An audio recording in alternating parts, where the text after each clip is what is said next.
Cuffs are off, man. Get right. Too many left in these leagues, but I ain't gonna... Hey everybody, Adam Rank here. What's up everybody? It's Marcus Grant from NFL Network. This is AJ Dillon of the Green Bay Packers. I got to give a shout out to y'all at Get Right Fantasy. If you are not subscribed, what are you waiting for? You want to lose your league? Check out the Get Right Fantasy Network. You got to get right with the Get Right Fantasy Network. Best of luck with your podcast. Appreciate the support. And you're tuned in to watch my boys at Get Right Fantasy Network. Get you right. Enjoy the show.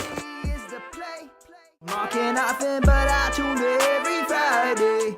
Strategies provided, I will lock in every way. So go and roll your sleeves up, yeah, go and roll your sleeves up. And I'm getting down, cause I roll my sleeves up. And I'm getting right, cause I roll my sleeves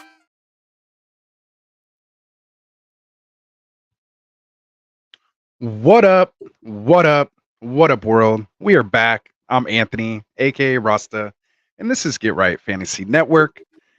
Week 4 is in the books, man. We're done. We're here to overreact, man, and no one else better to do it with here, as I am every Monday, with my boy Fish and Frank. What up, Frank? How did Week 4 treat you? Split on idea on some of my teams. I mean, I crushed some people. I had that situation. Got crushed by some people. Yeah, yes, you did have a good game. I mean, you got every blind nut, scroll finds a blind nut, here. So, anyways, but I also had the situation where I lost, and I was second best in scoring for that week, and of course, you run into the best scorer, so you end up losing anyways. You know what I mean? So that'll happen. But yeah, overall, it's split week. There you go. Yeah, not bad. I was kind of even as far as my teams went as well. Leading up to this game, I was 8-8, but I think I squeezed out a win, 2-point win in 1 or 2 leagues here, based on that Seattle defense that helped me out, and I believe the DK Metcalf touchdown kind of helped me out. So I think I went 9-7, at worst 8-8, but 9-7, possibly 10-6. So I'm gonna have to go back and double check it. Of course, we were prepping here for the show. So I couldn't go through and check all that. I'll check it when I'm done here. But more importantly, I'm excited to get into this week 5, man. Obviously, big showdown. My Niners versus your Cowboys. Sunday Night Football. Right. I'm like I can't even wait, man. It's either gonna be so great or so awful. Like I'm either can't wait to come here on Monday, or I might be an hour late. I don't know yet, depending on how that game happens. Gotta go with it, man. It don't matter. Definitely. Yeah, all right, I'll so be arena for that. Ooh, that'll be fun. Yeah, I'll be watching it off some sports book somewhere getting drunk. For sure. There you go, man. So we got Ron in the house. What's up, Ron? How's it going? Of course, beat us to the stream tonight. So we appreciate that. Again, this is just Ron's show. We're just here, keeping it warm for him. So we're just here when we can be. But appreciate you coming out here, Ron. As always, supporting us here. We got Drunk Squidward in the house saying, "What's up, guys?" He's saying he feels bad for Mike Giants. Classic Mike's Giants. That Seattle defense was fire today. So, yeah, man, it was pretty kind of just sad. I never really felt bad for like a team before. It was just awful. Like they were beating themselves. Like Seattle didn't even feel like they were doing. Like they just literally showed up and won. But we'll get into that when we do our overreaction. For those of you guys who are new to the channel, checking us out here tonight, maybe you're catching this tomorrow morning as you're getting ready. Just to let you guys know, we're here 4 times a week. On Mondays, Frank and I are here doing our overreaction and waiver wire target show. Basically, we do a quick little Monday Night Football recap. We get into kind of the news and notes, injuries. Then we love to do our top performers, and we give out game balls to the top performers by position. So that's a fun segment that we get to do. I like doing that. And then, of course, we get into your waiver wire ads for the week. So we'll definitely go through that. We're going to discuss guys that are owned in 65% of or less rostership between Sleeper, Yahoo, and ESPN. So we'll make sure we help you guys out with some of those waiver targets, especially with our first week of bye weeks coming up here in week 5, and several key players that are going to be out. So we'll definitely get into that as we go.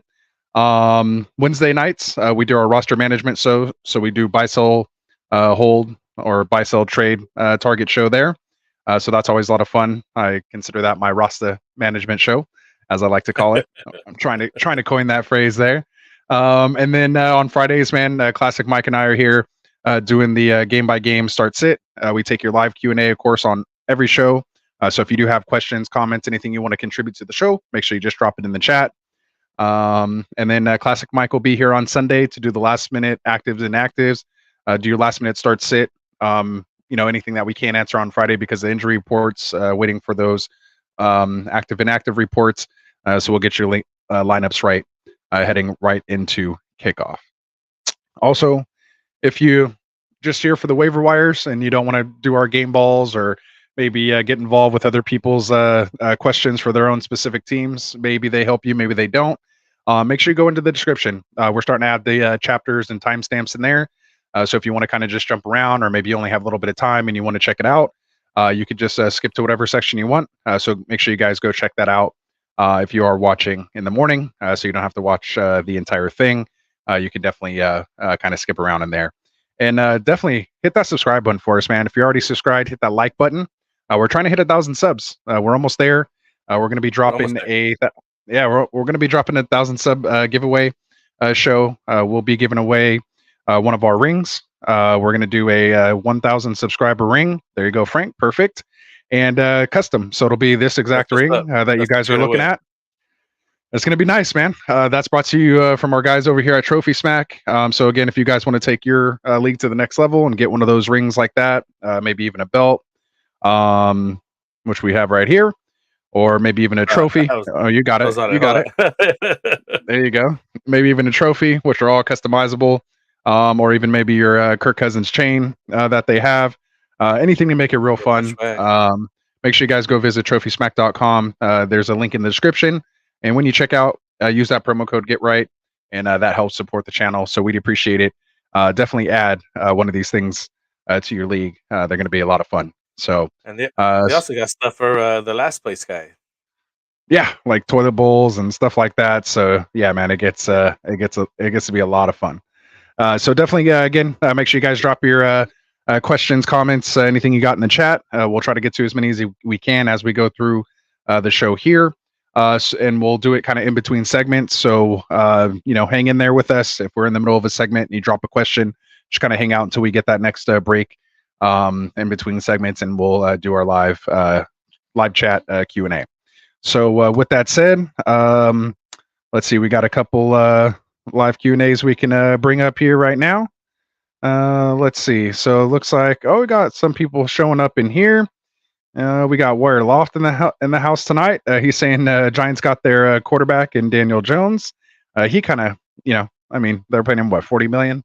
He's trying hard. He looked like the only one that tried to show up to play. Was actually doing something right. Yeah, I was gonna say he didn't even look bad. Like, dude was hitting his the third step, and he had guys just down his. He got sacked 6, 7, 8 times. I kind of turned it off towards the end. It was getting just pretty brutal. It was hard to just watch as a football fan. I'm sure Mike turned it off way early, or was cursing everyone out. So sorry about that, Mike. You guys made our game, a little more competitive against the Niners than you did there against the Seahawks. So that just shows you if a team gets a week or even a week, 8 days of prep for you, it's going to be a little brutal. But anyway, we got Albert in the house. What's up, Albert? We got Jay Media in the house saying, "What's up, fellas? I'm stopping by to report my first W. I told y'all I'd run A-Chan down their throats. So yeah, A-Chan had a nice game. Mostert kind of took a bad seat this week. So there you go. Shout out to my fellow Niner fan over here. We got the Cowboys this week. Jay Media, let's go. Let's get it hype. And again, we're here at Overreacting, man. We want to know about your wins. We want to know about your W's. This is where you can go place. I'm sure all your friends or the people in your league, they don't want to hear you gloat. Come here, come gloat. Let us know. We'll give you your props, man. I want to hear it. So make sure you guys let us know how you're doing. I'm right here with this guy right here, though. I was just talking to you about it. Hold on. Go ahead. I was just saying, what's up, Will? With G-Hop. G-Hop here, yeah. I call him G-Hop. That's my guy. I just call him G-Hop now. Some guys lost again, 133 points, and still lost. Amari Cooper killed me. Should have started Godwin. And I'm right there with you, man. I scored about 133, 135, and I lost to a guy that scored 153. Highest score of the week. I had the second highest score of the week around that range. And I would have been anybody else. Had I played anybody else in the league, it would have been over. We both could have Right. win. But Started your yeah, optimal. it Started your happens. It optimal happens. lineup No, and it still wasn't gets even you. optimal. I still could have put David Montgomery in and got Oh both. yeah. It Oh, wasn't there even you go. optimal. There But you the go, good man. thing is I could and can, and going forward, we'll be getting scoring even more points, making it harder for all my league mates to get that W against me. There you So go. that's always a positive sign. Absolutely. So we have Warrior Loft asking us, would you drop Gino and pick up CJ Stroud instead? I might have him on my waiver ad list. So Warrior, hang out to the end here when we get to our quarterback waiver wire, man, and I definitely have some insight for you on that one. But just to answer quickly, I'd say you could take a shot. I mean, I don't know about just dropping Gino, but you know, I don't think Gino did anything bad. It was just they didn't have to do anything. Like they didn't have to do anything against the Giants, so they just kind of ran the clock out. So anyway, we got Brooks in here, aka Seven Rings on Sleeper, as you guys may know him. Been with us here for a while. He's saying, "What up? What up? What up? What do we think about Khalil Herbert? Buy, sell, hold. Would you start him against the Commanders or Ramondre against the Saints?" So I'll take him against the Commanders. Not really feeling Mondre right now. I think he's down to the bench status. The two leagues I drafted him in our home leagues, pretty big buy-ins on those. Or one of them actually. The other league is with Pizzo, but I had to sit him. I sat him this week. I went ahead with it, and it worked out for me. So I think I would do that. And to me, Khalil Herbert, you got to hold him.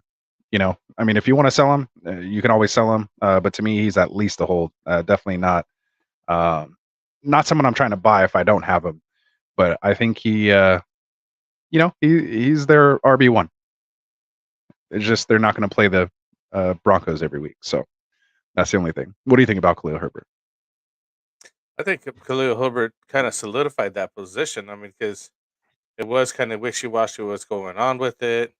I think Roshan values dropped a lot, and I think it will be he's the RB1 over there, and it may not be great. They're going to have matchup dependent plays.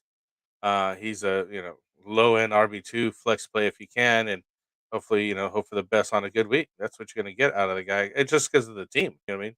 They Yeah. actually start gelling, start playing better. That doesn't mean that he doesn't have a better situation here because I mean they've had better games. Justin Fields had a decent game. You know what I mean? So it's getting there. They shown they Yeah. could do it last year. Exactly. And they have a pretty favorable matchup coming up. They have the Commanders here in week 5, which, kind of go either way. They're about middle of the pack, but then they get the Vikings, they get the Raiders, then they get the Chargers. And then, the Saints, which is, they're a tough run defense.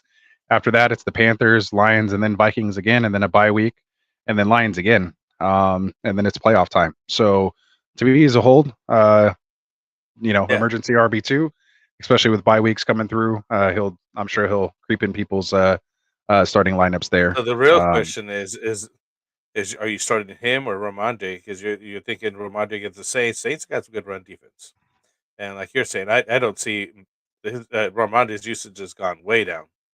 Yeah, and on the flip side, Mondre's schedule is kind of tough. They get Saints, Raiders should be decent, but then they get the Bills, Dolphins, Commanders, Colts, then Giants, which is good, Chargers good, and then it kind of gets rough again. But it's I think it opens up a little later here. You get Denver in the semifinal round if you can make it there. Kansas City. We just need to see him get worked in the passing games. I just think Mac Jones needs to play a little better, but yeah. So we'll move on here. He says Warloft is saying I like Josh Dobbs too, but Murray will take over for him later in the season. I personally don't think so. I don't think there's any reason why Murray needs to come back, especially if they're trying to suck for Caleb and get that number 1 pick. But I mean they've been playing kind of well. We'll see how it turns out. But I'm not a big Murray fan in my own right, and I think Dobbs has been playing well. Anything you want to add on that before going to this one? Sorry, gotta remember you're here. I'm not sure. I'm just rolling through them. I'm like boom, boom, boom. I'm not sure if Murray doesn't play this year. I think like any player, they want to come back and play. Now, do they have the opportunity to take their time to do so? I think that Dobbs does afford them that. And like you're saying, if they were trying to tank anyways, then what difference does it make? But I do think that eventually Murray will play now, to what level and how well. Then does it even matter? Because it's gonna take a while. He's barely getting eligible or whatever, right? So it's like, um, you got weeks to go for that. I wouldn't worry Yeah. about it yet. And we have an update when we get to our news and notes and injury updates on Kyler Murray as well too. So we'll get to that. He's saying, is Cam Akers going to take over Madison? I don't think so. I think Madison kind of solidified his spot. Akers looked, somewhat decent, but Madison definitely had a bounce back game this week. So I continue, kind of rolling him out until we see him different. But I'm not too worried about Akers. What about you? I just think it doesn't help at Madison at all. I do agree that he solidified the position, but I think that Akers is going to get touches here and there that do take away from any possible work Madison could have had as a seriously our only RB1 over there for a while. So how much who knows, but it's enough. It's enough that it doesn't help Madison enough. He was already kind of spotty anyway, so I don't know. Yeah. I'm looking to move on from him, honestly, sell him or something. That works. And we'll get into that on Wednesday when we do our buy sell trade. We already got to that one. We got Ron calling his shot saying, hey, remember everyone told me they would play Geno Smith and Kirk Cousins instead of Justin Fields. I don't know who did that. If you go back and look at my short that I put, buy or sell Justin Fields. And I said, I'm definitely buying this dude. I was saying around this time last year is when everyone was kind of dropping him. But at the same time, Ron, it was the Broncos, bro. So like, we got to see it again. Like, I'm not just like, oh, he's back, and see, I told you. I'm not, not taking receipts on it, right? Quite yet. Like, so calm down just a bit, Ron. This week it was a good start, and I had him as a start as well. I wasn't here on Friday, but I definitely had him as a start. And I could probably would have said, Geno Smith against the Giants and Kirk Cousins in their game, whoever the heck they were playing, that they lost to. That was a brutal game. Where is that game? Who did the Vikings play this week? Oh well. Oh yeah, they played the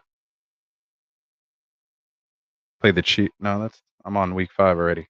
See, that's why I'm all messed up. I was like, that's not right. Vikings played. I didn't remember I hadn't had the schedule up even anymore. Yeah, see, that's why I don't do schedule stuff. I gotta go get it. Oh yeah, they played the Panthers and Miles Sanders. Yeah, that was a joke. But yeah, I would have played Kirk Cousins against the Panthers or Geno against the Giants over Justin Fields. Maybe not against the Broncos. But at the same time, it was just the Broncos. So there we go. So what you're saying is Jaleel McLaughlin the number 1 waiver wire pickup? He just might be. So we'll get into that as we go there. So we have Flex Lord yes. Chino. Oh, there we go. So see, we got to do teases, man. We got to tease it a little bit here. Let's go ahead. Let's talk about him.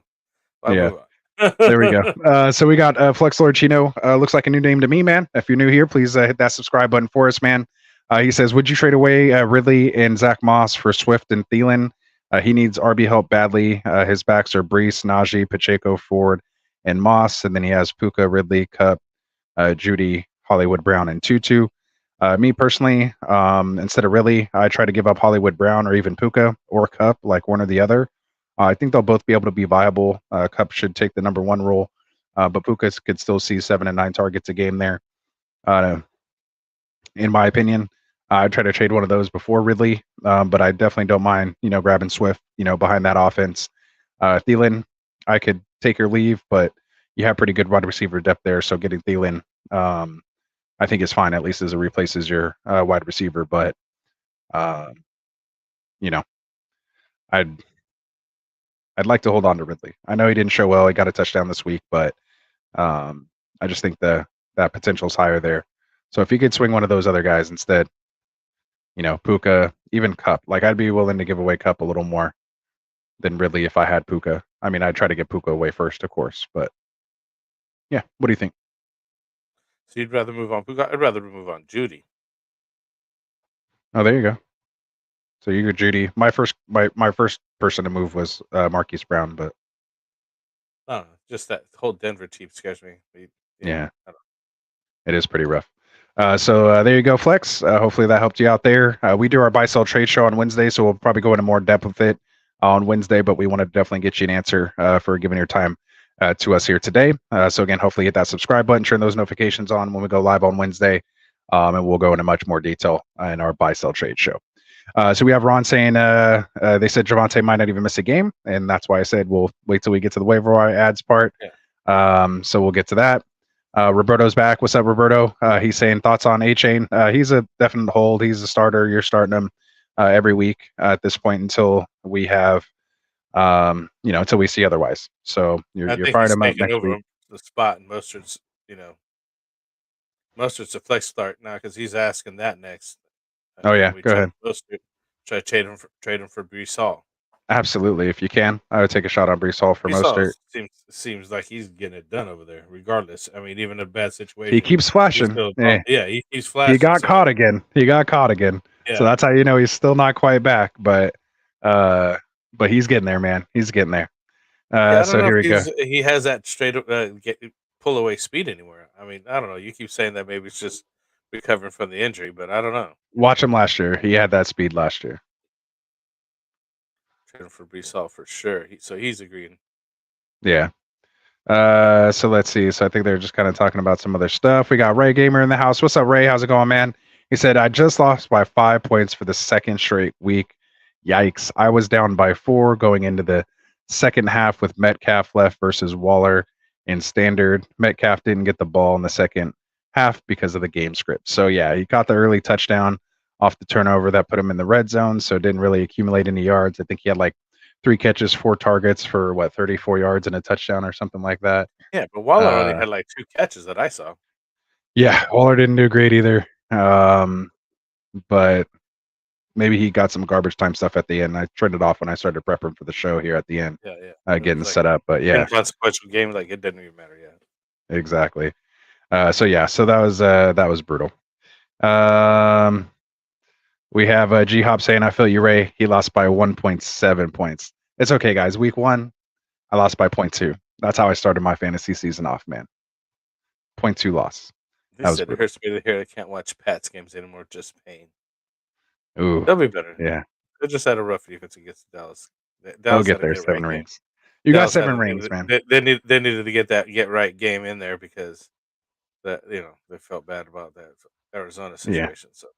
And their offense didn't do anything about it. Their defense came back, scored 2 defensive touchdowns and all that. So yeah, it's tough. Let's see. Moody kicked 5 PATs, didn't kick a field goal. It's because my Niners, man. That's all we do is score touchdowns. He said Olave got 4 yards. The Eagles D, big disappointment versus the Commanders with 4 points. Olave Ravens D killed it too. Yeah. Ooh, 19 points on the bench. I thought Eagles D were going to go off. Yeah, that's tough. Yeah, that's tough. Olave was disappointing. Burrow was definitely disappointing. So good call there. I'm not worried about Olave. We just got to get Derek Carr back healthy. He'll come back healthy. I think they should have just sat him for the week. I don't know why he tried to play. Didn't really attempt any throws downfield. I think he only attempted 4 passes past 15 yards or something like that. Crazy. Yeah. So I'm not too worried about it, man. Everything was going over to Kamara for 5-yard passes. Yeah, 14 targets for Kamara this week. So hopefully, you guys. Kamara's back. Had Kamara. Yeah, there you go. Roshan's phased out because they had the lead. They won't have the lead a lot. So yeah, that's again something you guys gotta keep track of. What do you mean, you people? So first of all, you people, I take offense to that, number 1. And number 2, you're the one reacting about calling your shot about Justin Fields first. It's been 1 week against the same damn team. The same team. So how can you have it? You can't have it both ways, Ron. You can't have it both ways, my guy. You can't call your shot saying, oh, yeah, remember I told everybody about Justin Fields, and then come back and say, oh, we're too reactive about Roshan. So chill out, man. Chill out. But it is Overreaction Monday. So. That's what we're here to do, man. That's literally the name of the show, man. That's what we're here to do. We need to overreact. So that's what we're here for. So we appreciate it, man. We got, what is this? George Play 01. How's it going, man? It's a new name to me. If you're new to Get Right, hopefully you hit that subscribe button for us here, taking your live Q&As. He says, someone just made me a trade, I assume offer. I give James Cook and he gives me Waddle. Should I do it? His wide receivers are Kupp, Olave, Dell, and Deontay. His running backs are CMC and K9. Yeah, absolutely. You definitely need some help there. I hate giving up Cook because you want to have some RB depth, but we know you can find other RBs out there. You got the RB1 in CMC who probably scores more just by himself than probably other pairing duos that are being started in your league already. So that would definitely be a trade that I would do there. Cook for Waddle. What about you, Frank? Ooh, I don't know. Waddles hasn't been playing too great right now, though. Yeah, buy low. That's two games. Well, I don't know if he's buying low with James Cook. He's coming off a concussion. I don't know. I think he's kind of giving up too much. All right. Well, so yes or no? We got to move on. Give George an answer. I'm gonna know.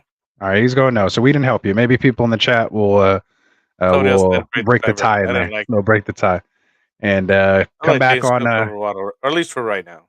Yeah. So again, you got to remember too, Frank's real running back heavy. I'm more of a wide receiver guy anyway. I have Waddle as one of my keepers, my keeper league. So maybe I'm a little biased there. I just think you need the wide receiver help. No problem, man. No. Not at all. Far between. Jerome Ford, Kyron Williams. Do I need to keep going? Are you good? Yeah. All right. So on and so forth. Wide receivers as well. That's why zero RB works, man. That's why zero RB works. There's always going to be running backs because they get hurt more often, and you'll have them on the waiver wire. So Saints should have sat Carr. He was playing while hurt. I agree with that. So that's why we're saying don't worry about Olave. Let's see. What else do we got here? Anybody got any other questions? Are you guys all just talking down there? We got J Media saying, fellas, is Marvin Mims a drop with Judy still healthy? I would say yeah. If you really needed to drop somebody to make room, especially with bye weeks coming, I don't think anybody's rushing out to go grab them. Obviously, before you just straight drop somebody, offer a 2-for-1 trade, try to upgrade a piece versus just kind of giving somebody someone and helping out their bench.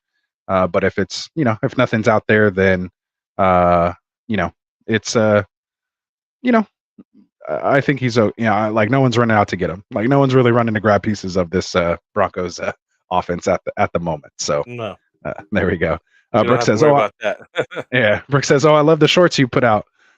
So yeah, man, I'm trying to get into it. We're trying to get into those shorts, help out those people with just some of our quick takes, kind of cutting up the longer videos. Not everybody likes to see those 2-hour videos that are all degenerates like myself. So yeah, we're trying to do those little shorts, take our takes here and there. So hopefully you guys are enjoying that. So there we go. Ray Gamer saying he sent 4 trades for Waddle without trying to trade away Montgomery. He'll wait and see if the person will accept any of them. If not, should I send Montgomery for Waddle straight up? No, that's when I will not. No. Yeah, not Montgomery, man. Campbell loves Montgomery. He wants to run the ball. Anthony, I fucking have trade regret here. I don't know what I was doing right then. I got you. Just for now, you could do nothing for the rest of the year. And like we said, you're still way up on me in trades, so you can give me one, Frank. Right. You can give me one. Yeah, I'm still hurting from the AJ Green and the Jamal Charles trade, still, man. That just still hurting to this day. Yeah, it's still hurting. Like I'm still waiting for him to come back. Yeah, like literally, I got him and just done. Like his career was over at that point. Over. So there we go. Why give up Hollywood? Just not a fan. Just kind of really, I wasn't even too much of a fan when he was with Lamar. Kind of put up numbers. He ended up being okay with Kyler. He's doing halfway decent with Dobbs over there, but just for the most part, it's just more so I don't really want any of the passing offense per se kind of coming around to him. But I just I'd rather go other places. So he agreed with me, though. He'd rather give Judy too. Yeah. I don't think he's a Judy fan either. So good stuff. Much love. Thanks for the help. Oh, appreciate that, Flex. Absolutely, man. Hopefully you hit that subscribe button for us. We're just trying to get one new subscriber here. So hopefully you hit that subscribe button for us, as well as that like button, man. That helps us out just as much too. So let's see. So he said that's not reactive. Yeah, it was. Roberto Perez here. He's like, what's up, bros? A running back that can try and target with Christian Kirk or Ramondre, maybe. Running back that I can try and target. I'll have to say sorry to do this to you, Roberto, man, but I'll have to wait to the Wednesday show for that. Yeah, so we got to kind of go through that, but I'm not really in the trade mindset right now. We're still overreacting and trying to get waivers and stuff going. But once I kind of do more trade research, see who's kind of being traded, look at all that stuff, I'll be able to have a better answer for you. Also, a better way to do that. Oh, there you go. A better way to do that too is you can always post a screenshot in our private sleeper thread. So if you guys hit the description of this video, that first link that comes up there that says join our Get Right Fantasy Network private sleeper chat or community, however I worded it in there. You can just start your own thread. Say, hey, just put this exact question in there. What running back can I get for these guys? You can put a screenshot of all the other teams and all that stuff in there, so we can get all the info. And I can help you out, not when we're live here on the show, but I'll do it definitely in between time. So make sure you guys go check out the our private sleeper channel there. So what else we got here? Ron saying get Waddle. I think he said he agrees with if he's buying low with James Cook. So yeah, so he said give me Waddle. Did I miss something from Ray Gamer over here? Oh no, he's saying the 4 trades. All right, so sorry, just getting caught up here. Starting receivers would be Olave, Metcalf, and Waddle if you got Waddle with Kirk, Watson on the bench, and Dobbs. Yeah, there you go. I like it. Go get Waddle. Just not for Montgomery. Not for Montgomery. Yeah, without having to trade Montgomery. So there we go. All right, so I think we're kind of caught up in here in the chat finally. Would love you guys, man. See, 30 minutes of just chat, Q&A. Love it, man. That's what we're here for. Overreacting on Mondays. That's why I said we're here to gloat. We're here to cry together, laugh together, whatever it is, man. Get it in there, but we'll continue to move on. So let's do it. Let's do a quick little Monday night football recap. Not too much to really talk about here. We have the Seahawks coming in at 24. We have the Giants at 3. We had Gino kind of get banged up when he was tackled out of bounds, which I thought was kind of a late hit. I guess he initiated while he was still in bounds and kind of rolled up on his ankle, similar to Dak, similar to Pollard. When you get those guys that get rolled up on from behind. So it's kind of, didn't look too good, but he was able to return to the game, but not before Drew Lock got in there, got a couple snaps in, and was able to get a 51-yard pass to Noah Fant. So that was interesting, of course. There, really only kind of notable performances out of this one because of the game script was Ken Walker getting 17 carries for 79 yards and a touchdown. And then Matt Breida had a decent fantasy day. 14 carries, only 30 yards, but did have 5 catches on 5 targets for 48 yards, which kind of helped you out if you were the Barkley owner and waited thinking he might be active and had to throw him in there. At least he came up with a somewhat decent day, so hopefully that helped you out. Anything else you want to really, besides the Giants line looks terrible, and it's a pretty bad situation over there right now. A bad team. That's just We'll leave it at that. Yeah, we'll leave it at that. They look good against a bad team. So all right, we'll move on. We're trying to shave minutes off this show anyway. So so there we go. So let's get into it. Let's do our news topics and injury updates here. So we'll start reading these off. If there's anything you want to comment on, Frank, as you know, just let me know. Otherwise, we'll kind of just get through these as quick as possible. We'll start here with Joe Burrow. Zach Taylor said he anticipates Joe Burrow being healthy this week. He's healthy enough to run the offense. We just got to find a better job getting into a rhythm. He said they were over 5 on 3rd down. So he's just saying, if they convert some of those 3rd downs, keep the drives going, the frustration might not have been as bad. So we'll see what happens here this week as the week progresses. We just need him to get, more healthy. So hopefully they keep getting the treatment there. You're going to fire him up next week or no? I mean, there's other options that are out there for me that I'd feel comfortable with at this point with what we know. And, I think once you see him come back and healthy again, then that's when you can start him again. But I think I do have him as a sit, as of now. I'm not dropping him, but I'm definitely trying to pick up one of the quarterbacks here that I will mention here on the waiver wire. Well, that's also affecting Chase and Higgins. Not so much. Higgins is also hurt. Yeah, Higgins is hurt. We'll get to. We're in the news and notes. Yeah, see, we'll get to all that. So I mean, that's all part of the news and notes, man. Let's cover the topic real quick. No, I'm just saying. Like we're, that is part of it. That's part of the decision. But I still think, I think Chase will be fine. He's still a low end wide receiver too. He's not the number 2 wide receiver overall, like where you drafted him. Yeah. But he's lost still a lot of value there. Yeah, I think he's still 4th in targets. Like he's still getting targeted. So yeah, I'm not too worried about Chase. But Higgins is done. Yeah, Higgins might be done for a while, but there's still a chance he might play. We'll get into that here in just a second. So we'll move on. Some more quarterback news here. I kind of have it just separated in quarterbacks. Maybe I should have went by team. Go That ahead. probably would have been better. Quarterbacks, we got a whole row of all right. quarterbacks. There we go. So Matthew Stafford, Rams quarterback Matthew Stafford, suffered a hip contusion against the Colts.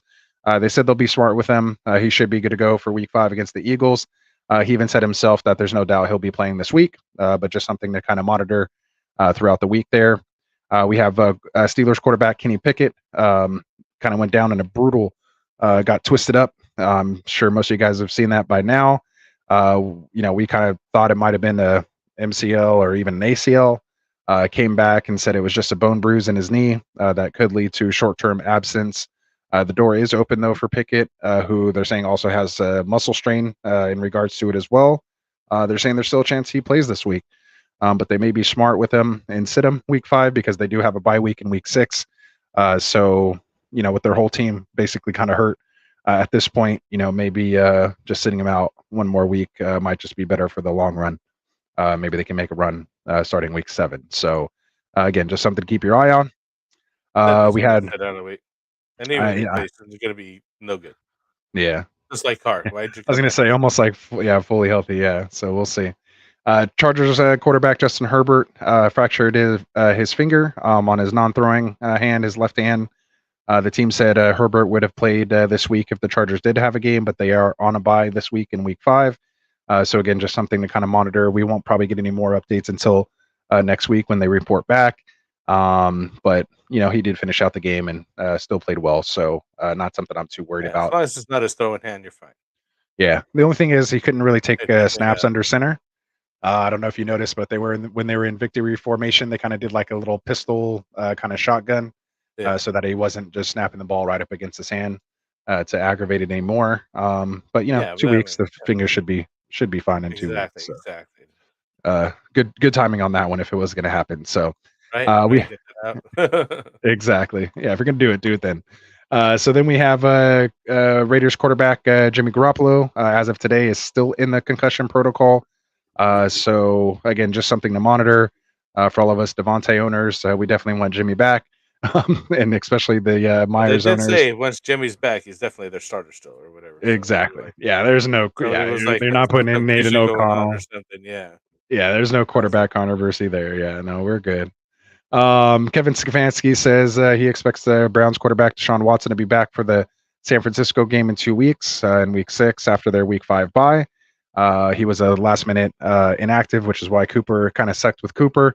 I was expecting him to play, but looks like they decided just to sit him, which is probably what like we were saying, New Orleans should have done with Carr. So I think that was a smart thing with the Browns by getting him that extra week of rest. So well done there. Talking about Kyler Murray, as we were talking about earlier, he was. They're saying he's not expected to come off the PUP list when he becomes eligible today, and is still considered weeks away from playing. So not days, not soon, like weeks. So that's what I'm saying. By that time they could be out of it. You're still playing Dobbs. He's still doing all right. He's a waiver wire pickup, even right, and you kind of just wait and see. And then even if Murray does play later on. Weeks away, how well is he going to be performing if they even put him in? Yeah, like how you got to see him a couple times. Josh Dobbs already going to be playing with them, built chemistry. Like why for the whole team, everything it's not like they're going to come back and they're trying to compete for a championship this year. So just let him get healthy and bring him back next year. So Broncos running back Javonte Williams, who left the game against Chicago with a hip injury. They're saying it's a hip flexor. They're saying he's not expected to miss much time, if any at all. So kind of like Ron was saying earlier, there may not be, any reason to grab McLaughlin, but I think he's just worth having, maybe more so than Pirine, because when he did go down, it was basically Jaleel that is the RB2 there. So it looks like he's bypassed Pirine in the depth chart there.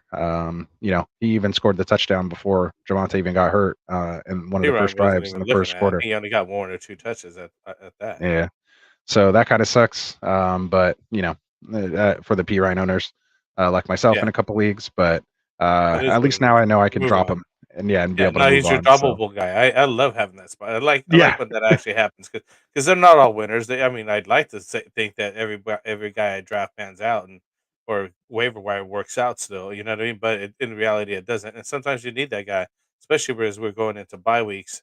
And we got 4 teams on a bye this week, and you may have to start making a waiver wire move just to replace somebody for a bye week. Because I don't carry like an extra defense or an extra kicker, but I don't want to go without one week either. So right, exactly. So yeah, other running back news here. Shane Steichen confirms Jonathan Taylor will practice with the team starting Wednesday. He was activated from the IR, and there's a chance he could play on Sunday. Again, this is according to Steichen, so not according to Jonathan Taylor. Last we heard from Jonathan Taylor, he says he don't want to play for the Colts. I'm sure he's still trying to seek out a trade opportunity there. So again, just something kind of be aware of. I think they said that because they wanted to make it clear that if he doesn't play, it's not due to injury, so they could start getting some time because he has to get, I forget what X number of games in order to qualify for a season this year, anyways. And then he can be a free agent, so he has to play ball at some point. Yeah, I don't know too much about like that kind of stuff. I know it's like 6 games that, or you have to like report by week 6, but I don't know with him being on the IR if that counts towards anything. I know he wasn't technically sitting out because that means he would have had to give up game checks, but he's been paid this entire time. Being on the IR. He has been hurt. He has been legitimately hurt, but now they're basically saying that he's been cleared from IR, cleared from injury. You know what I mean? Right. So he has the chance to play, meaning that he can play to start that clock. You know what I mean? Right. Basically, to get those weeks in of where either you're going to play or you're not. Now, you at some point you either play or you don't even get paid even less, basically. Right. So we'll see how it goes. Drama. We love the NFL, so we'll see how it plays out, man. I like Moss playing, so that's all good. I personally think Baltimore needs to trade for Jonathan Taylor. Just send him a 2nd-round pick, and they have a chance to do something. Call it a day, right? Yeah. Exactly. Like, come on now. Like, I would do that in a heartbeat, but maybe that's why I'm not a GM. So we have Raiders wide receiver Devontae Adams. He left the game with a shoulder injury. Was able to get up, on his own power. Went straight to the locker room. Ended up coming back. Still put up a really decent stat line. 8 catches on 13 targets. 75 yards. Again, this is with Aiden O'Connell, the rookie, making his first start. And that was, again, 8 catches, 75 yards after missing a good chunk of the game. And again, 13 targets. So imagine, he would have been up there, 15, 20 targets again had he played that whole game, I'm sure. So again, just something to keep your eye on. Expect limited participation. Even if he misses all 3 practices, there's still a chance he'll suit up on Friday if he's healthy. So just something to keep an ear on.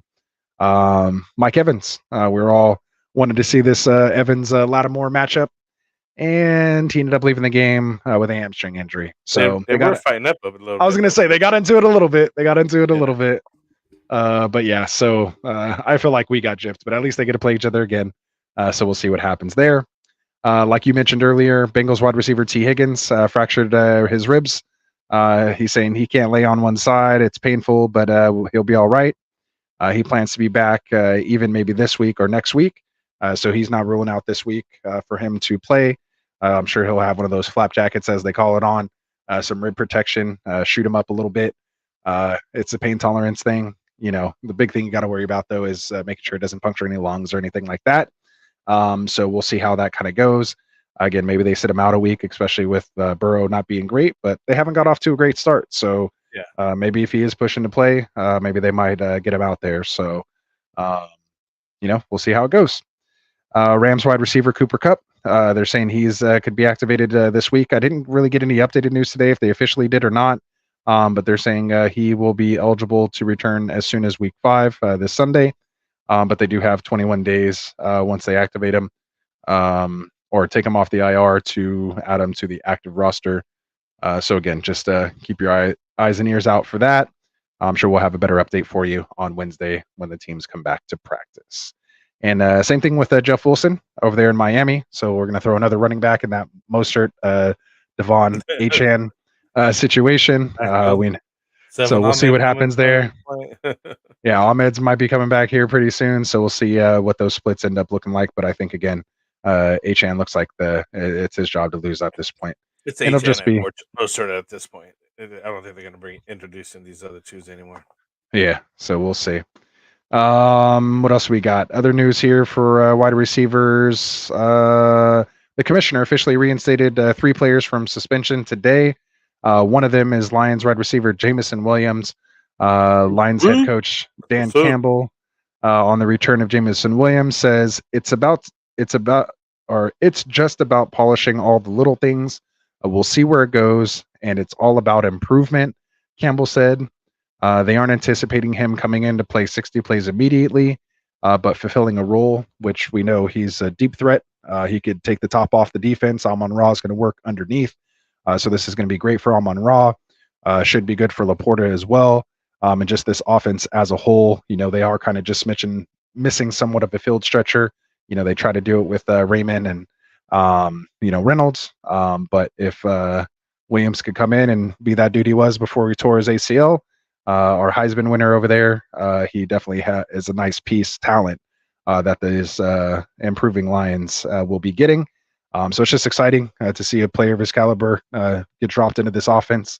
We'll see what they can do with that. So again, just something defensive coordinators have to prepare against, and that's just gonna do good things. Even if he's more of a decoy. Yeah, the team's gonna be looking good. Yeah, it only takes one time for them not to not to pay attention cover anymore, him, right? or get one-on-one and take a shot.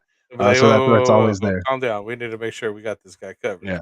And just remember, I don't know if a lot of people know, I'm sure they probably do, but Jamison Williams, according to Madden, is just as fast as Tyreek Hill and Jalen Waddle. Like, he is the 3rd fastest player besides HN. Like, he's one of the top 4 fastest players in the NFL. Just Miami has 3 of them all on one team. That's Right. that's the unfair part. But now the Lions have a 4-3 guy as well. So we'll see how it goes. And Commanders wide receiver Jahan Dotson suffered an ankle injury during the game, but he returned, came back, caught the game tying touchdown. I don't know why they didn't go for 2. Like, you were 2 yards away from winning the game. Instead, you want to take it to overtime against the NFC champions, thinking you can get a stop and then go down and score on that defense. Like, you were 2 yards away. You already did everything at literally with time expiring. I don't know why you didn't just go for 2 and either win or lose it right there. Like, I don't know the thought process there, especially for Riverboat Ron. Like, you would have thought for sure he was going for 2. Like, I don't know. We could talk about that later, but either way,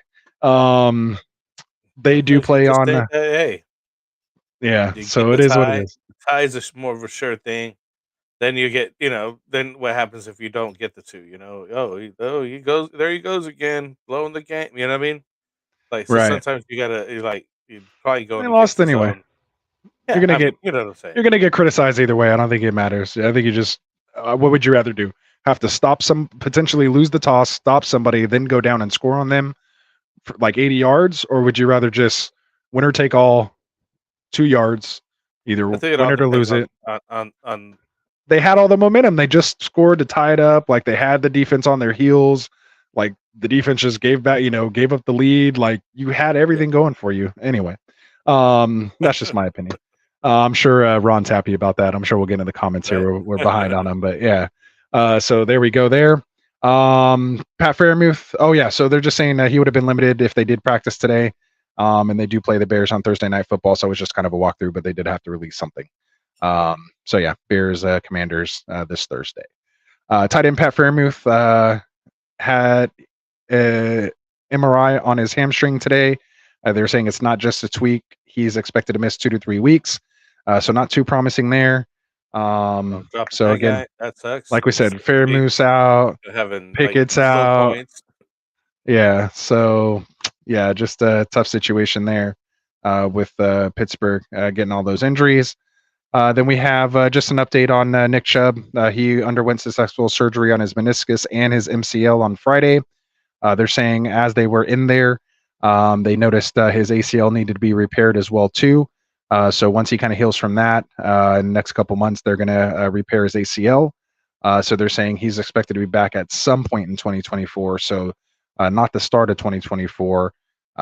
Most likely we'll probably miss a good chunk of the 2024 season, but maybe he'll come back and be able to show people what he has. Hopefully, get his next contract, because I think next year was his contract year, if I'm not mistaken. But I'm not like a front office money GM side, guy. I don't really follow all of that as much, but I'm pretty sure that's what I thought I heard with him. So another Browns news, David Njoku, I'm sure you guys got it early Sunday morning, or was it Saturday night or something that this came out, but David Njoku suffered burns to his arms and face, but he ended up playing through it, had 6 catches on 7 targets for 46 yards. It was his best game of the season. And that was again with DTR, not Watson. And we know, the rookie guys kind of lean on their tight end, so I'm not too shocked on that. Yeah, so don't play with fire, kids. Yeah, exactly. PSA, be careful there. So there we go. So let's see. So we'll take this off here, and where do we leave off in the chat? Anything in there that you see? Ron said he felt the burn. Oh, that's too funny. He said trade for Chubb in Dynasty. I would. You could take a chance on it, but I don't know. His knee got pretty wrecked, man. We don't know what he might be when he comes back, but definitely worth it if it's not too much. So what else we got here? I'm gonna scroll back to where it was at. Oh, yeah, I'm gonna you go from the top, and I'm gonna kind of go from the bottom, and we'll meet in the middle. I got one right. All right, so we got the business circuit in here. How's it going, man? He says 8-man, Mahomes, Pollard, Eckler, Pittman, Smith, Higbee, Garrett Wilson, Tutu Atwell, Chiefs defense, Folk, and his benches Ford, Kirk, Gabe Davis, Ertz, and Cousins. He's 0-4, and he just traded Deontay Johnson, Eckler, and Gabe for Amon-Ra, Swift, and Algier. So I think you have to do it. You can't really wait to see what happens with Eckler. You definitely came up on Amon-Ra and Swift for Eckler. Gabe Davis and Algier to me are kind of a wash. He has some boom weeks, but it's hard to know when to start him. Instead, you got Amon-Ra and Swift, who are guaranteed every week starters and should definitely boost your lineup there. Yeah, that's good. So trade. I like that trade. Well done. I'll give it like a B+, A- on that. Yeah, same here.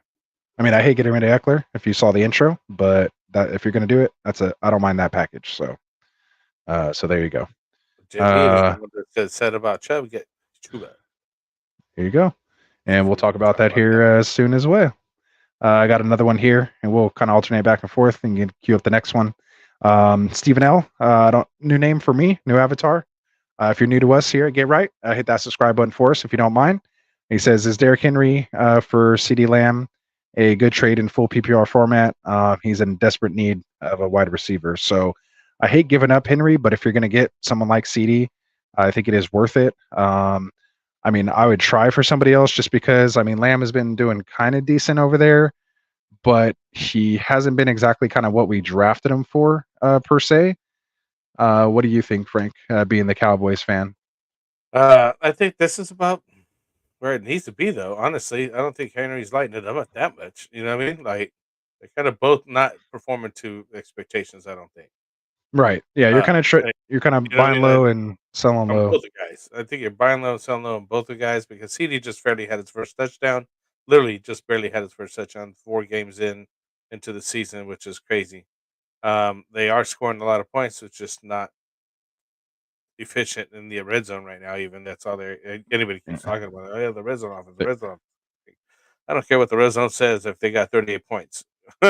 Yeah, as a fan, but as fantasy football goes, you don't like to see those points being left on the board. You need to get, they just need to actually get the running back Pollard involved or get better tosses over to CeeDee. But Dak needs to do better. Come on, put it on Dak. Yeah. It's Dak. He's the guy who gets all the fame and glory when they win. So when he's not doing good, you gotta all the fame and glory. But either way, either way about the trade is about fair. I think it's fair trade. I think it fills both of their needs, and if you're good on what you're getting, you're not getting the best right now, but both have a lot of potential. So, both of them are top in their positions. You know what I mean? So I just think it's like buy low, sell low, buy high, or whatever here on this situation because it's pretty even right now. Yeah, tough. Oh yeah, we got a update correction here. The Giants got sacked 11 times. So yeah, I think I turned it off when it was like 8 or 9. So they got all the way to 11. Yikes! I think that's why I ended up winning that game that I had. Just this the Seahawks defense still. I saw a couple screenshots with people scoring like 30 with their defense. So yeah, appreciate that update. Who else you got? He said Jonathan cleared the Panthers need to trade Moss now. I don't think so. Like Anthony and I were just saying a little bit ago, I think it's let's see if he actually plays, and then because he does want to get traded. I'm not so certain he goes right back in and says, "Hey, I'm just going to start playing the rest of the season. Let me show you how it's done." I really don't think that's Right. happening at all. I really don't see. I don't see it. You don't just have all those trade talks and put yourself out there like that, and then come back and just say, "You know what? I was just kidding. Let me just play the season." I haven't seen it Right. done yet. Exactly. So yeah, so I think we picked out most of the stuff in here. The rest was just kind of commenting on some of the stuff we had already been Yeah. saying. Talking about yourself. And All Ray good. answering. Please feel And free. yeah, absolutely. And I appreciate you holding it down in there for us, Ron, answering the folks' questions. That's why he's a moderator in there. One of our Get Right ambassadors. So again, appreciate you. Again, this is Ron's show. We're just here. We're the face for Ron. So it's just Ron's show. We're just here for him. So there we go. We got Spotlight in here. He said I was down 28 points, and the Seahawks defense got him 30. Oh, see, that's what I was just saying. I was like, I seen some scorings where people were getting 30. So congratulations, man. I love it too, Ron. That's awesome when the defense comes through like that. Of course, our boy Martin over Dynasty Pylon would say play IDP. Yeah, that was the one I read off first. Yeah, I think you were still searching for other comments there. Oh, there was another one that I just seen from him though. I maybe. Yeah, you could if you find it, you can put it up. But I think we're caught up there. Absolutely. Okay, yeah. Ray said we're here to overreact and cry together about Chubb. So absolutely, man. Again, we're here to overreact, cry, laugh, gloat, whatever it is. That's what we're here for because we know the people in your life probably don't want to hear it. Your wives, your friends, they don't care about your fantasy football team, but Frank and I do. So this is where you can come and gloat about it, man. So that's what we're here for. We give you that platform to do that. So appreciate you guys coming out, hanging out with us. All right, so let's get into one of my favorite things. Our top performers in game balls, man. Love giving out these game balls. Love talking about the top performers. These are the top scoring guys in the league. So Frank, this is your segment. I kind of helped you out with some of the getting this stuff together this time. Since I know you were dealing with that stuff with your car and all that. So go right ahead, man. Take it over. It's your segment. I'll start from the bottom up on this one. 4 quarterbacks today. We're talking 6 points per passing touchdown on here. And we're going to start off with Baker Mayfield, man. I'm telling you, getting those numbers up there. QB5, Baker Mayfield. Right. Getting that number up there. 25 of 32, 246 yards, 3 touchdowns, and 1 INT. Final was 9-26 at New Orleans there. So not a great game for the Tampa Bay themselves, but he ended up putting up good numbers. A quarterback rating of 116, 78% on his touches, 7.7 yard average attempt. And so yeah, it's a good game, decent game for him. 28.94 points altogether. Do you pick him up, fire him up? Because I know he's out there on the waiver wire. And I guess who knows? Maybe on a good day, might have to fire him up one time. Coming in at number 4 here, we got Lamar Jackson. Final on the game was 3 of 28. Again, another one of these lopsided games this week. They're at Cleveland. You got 15 of 19 with 186 yards, 2 touchdowns. And what's the FL for? Fumble loss. Fumble loss. Oh, okay. Yeah, I get you. Quarterback rating at 142.54, 78.9%, 9.8 yards per attempt. He ended up going 32.414 points there in fantasy, 6 points per passing touchdowns. Really, but more nice importantly, game. his rushing. Yeah, his rushing was getting up there. 9 attempts for 27 yards, 3-yard average, and 2 touchdowns on that. So I mean, he wasn't running too far, but he was doing little quarterback sneaks at the end zone. Everybody just split wide, and I've seen a couple of them, and he was just running right in. I was like, oh, yeah, untouched. That was too easy. Good to see it. Yeah, and one of my favorite guys this year, up and coming rookie over here, who's just like Lamar, Anthony Richardson, coming in at QB3. Final overtime game. You know, you always like those overtime games, getting those extra cheese on the points. Yeah. 23-29 versus Los Angeles Rams. So the Rammies did take a win there. I think that they're the ones that took the win, right? Over the Colts. Say that again. They took the win over the Colts, right? The Rams. No. Yes. Oh, No. that's Rams won. Rams won with the touchdown to Puka Nacua at the end. Yeah, at the end, right? Okay, yeah, that's what I said. So either way, Anthony Richardson went up 11 for 25, 200 yards, 2 touchdowns. He did have a fumbled loss.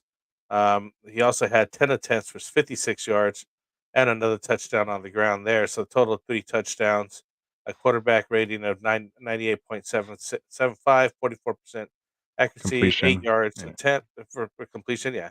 And 33.6 fantasy points on the day. So nice day for him. Then we go to number 2 for Justin Fields. Justin Fields ended the day with 28-31 versus Denver. So Chicago takes another L over there. I remember Denver. It was brutal. Yeah, it was just whatever on that game. Wilson actually did pretty decent on that game for whatever reason. 28-35 there, 335 yards, 4 touchdowns, an INT, and a fumble loss. So those 4 touchdowns are nice over there for Justin Fields. He's finally coming First back. 300-yard game. Right? He's getting it done. Only 4 rushing attempts for 25 yards, 6.2 average. So he still got a little bit of running, but hopefully, this good script helps him, and they start, he starts doing what he was doing last year, and that's why we've been holding on to this guy. If only they could play Denver each week. Right? Yeah. Hopefully, hopefully it's better signs to come. I mean, you're not always going to get 4 touchdown games, but maybe 2 to 3 with some, good yardage and some good running. That's why you want this guy on your team. So 132.74 rating, 80% completion, 9.6 yard average, ends up giving you 35.9 fantasy points. And the number 1 guy for the week here at quarterback, Josh Allen, ends up going the final game at 48-20 versus Miami. So they put it to Miami. That was a good game. And felt like they were trying to put 70 on Miami after they just put 70 on the Broncos. Yeah, right. It felt that way. They're like, all right, let me just put you guys back down to earth, right? Yeah. So it was interesting. It was a good game. I mean, they do have to put the points up because Miami can easily come back and score on you. So that's why they just, you got to make sure it's done type, situation here.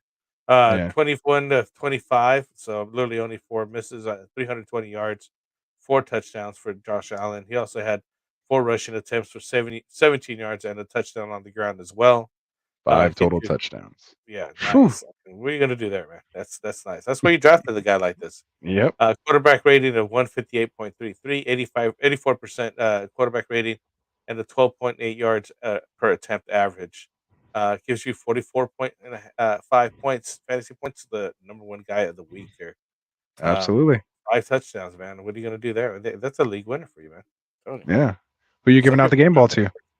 Oh man. And it doesn't have to be one of these 5.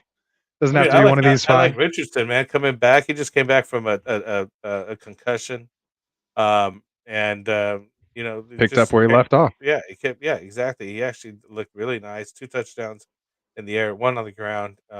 He's doing exactly what you want the guy to be doing. So that's really nice. Sorry about this, guys. You got important calls. So is that who you're officially giving it to? Yeah.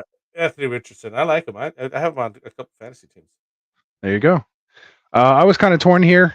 2 guys I wanted to give it to, but I'm going to give it to, since he took the low-hanging fruit. My runner-up was Brock Purdy, given the fact he went 20 for 21, only 1 incomplete pass, 283 yards and a touchdown.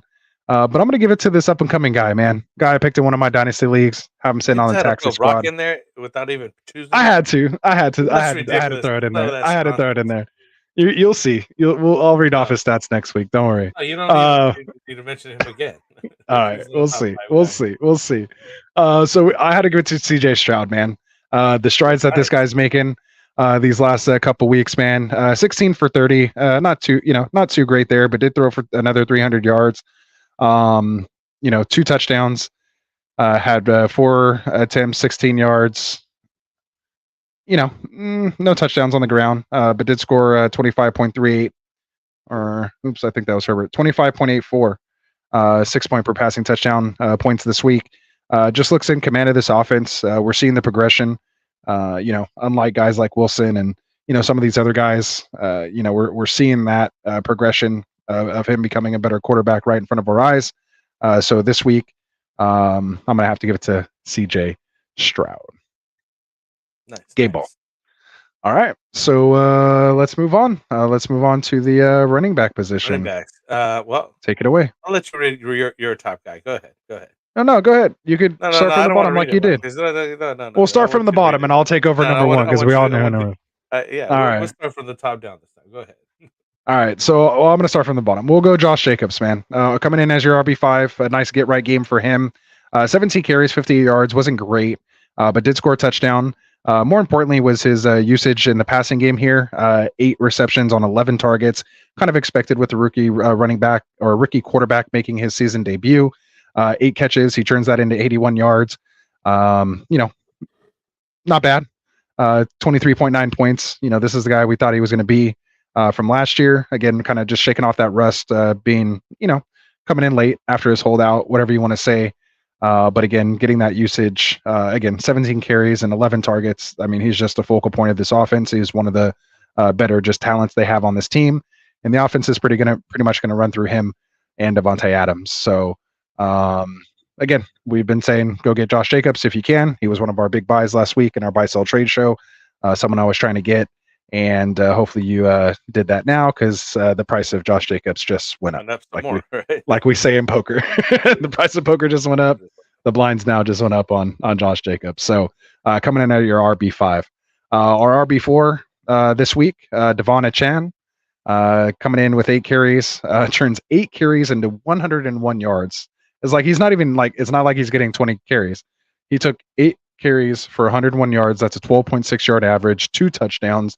Also got 5 targets in the passing game, 3 catches for 19 yards. But his damage and his speed was just evident. This was against the Buffalo Bills defense, who's decent. I'm glad I told a couple folks in the Friday episode to start this guy. We've been saying it, him over Mostert for sure. And this kind of just proved it to you. So I can't wait to see how he continues to progress as well. 25.5 points in half PPR. So Devon Achane, or Achane, however you're saying it nowadays, running back 4. Coming in, there we go. Coming in as your RB3 this week, Kyren Williams, one of your favorite guys, Frank. 26.2 half PPR points. He gets 25 carries. He's getting all the carries in this backfield. Turns that into 103 yards. It's a 4.1 yard average. Nothing great, but decent. Does get 2 touchdowns out of that. Gets 3 targets for 24 yards. Not a big day in the passing game, but we'll take 3 targets a game for your running back position. So he again comes in as the RB3, following up what he did the previous week against the Niners. Another 2 touchdowns. So he might be here to stay. Coming in as the RB2 of the week at 33.1 half PPR points is David Montgomery. Played on Thursday against the Green Bay Packers. Took 32 carries to Gibbs's 8. So 32 carries for 121 yards. Only a 3.8 yard average, but 3 touchdowns. He's like a better Jamal Williams, just in my opinion. 2 targets, 2 catches for 20 yards, so he can still catch the ball, but they didn't need him to when he was racking that up on the ground. So again, David Montgomery, RB2 this week. And then your RB1, who is the RB1. Christian McCaffrey, man. 45.2 points, 4 total touchdowns, 20 carries, 106 yards, 5.3 yard average. Turns 8 targets into 7 catches for another 71 yards. And like I said, that receiving touchdown, again, 4 total touchdowns, 45.2 points, just in case you didn't hear me the first time. So, just CMC, just doing his thing. Yeah, just doing CMC things there, man. So what do you think? Running back position, again, doesn't have to be one of these 5. Which running back are you giving your game ball for week 4? I think Ray, I'll do for the waiver wire pickup, and Um, Jaleel McLaughlin, man. Oh, so that's who you're giving it to?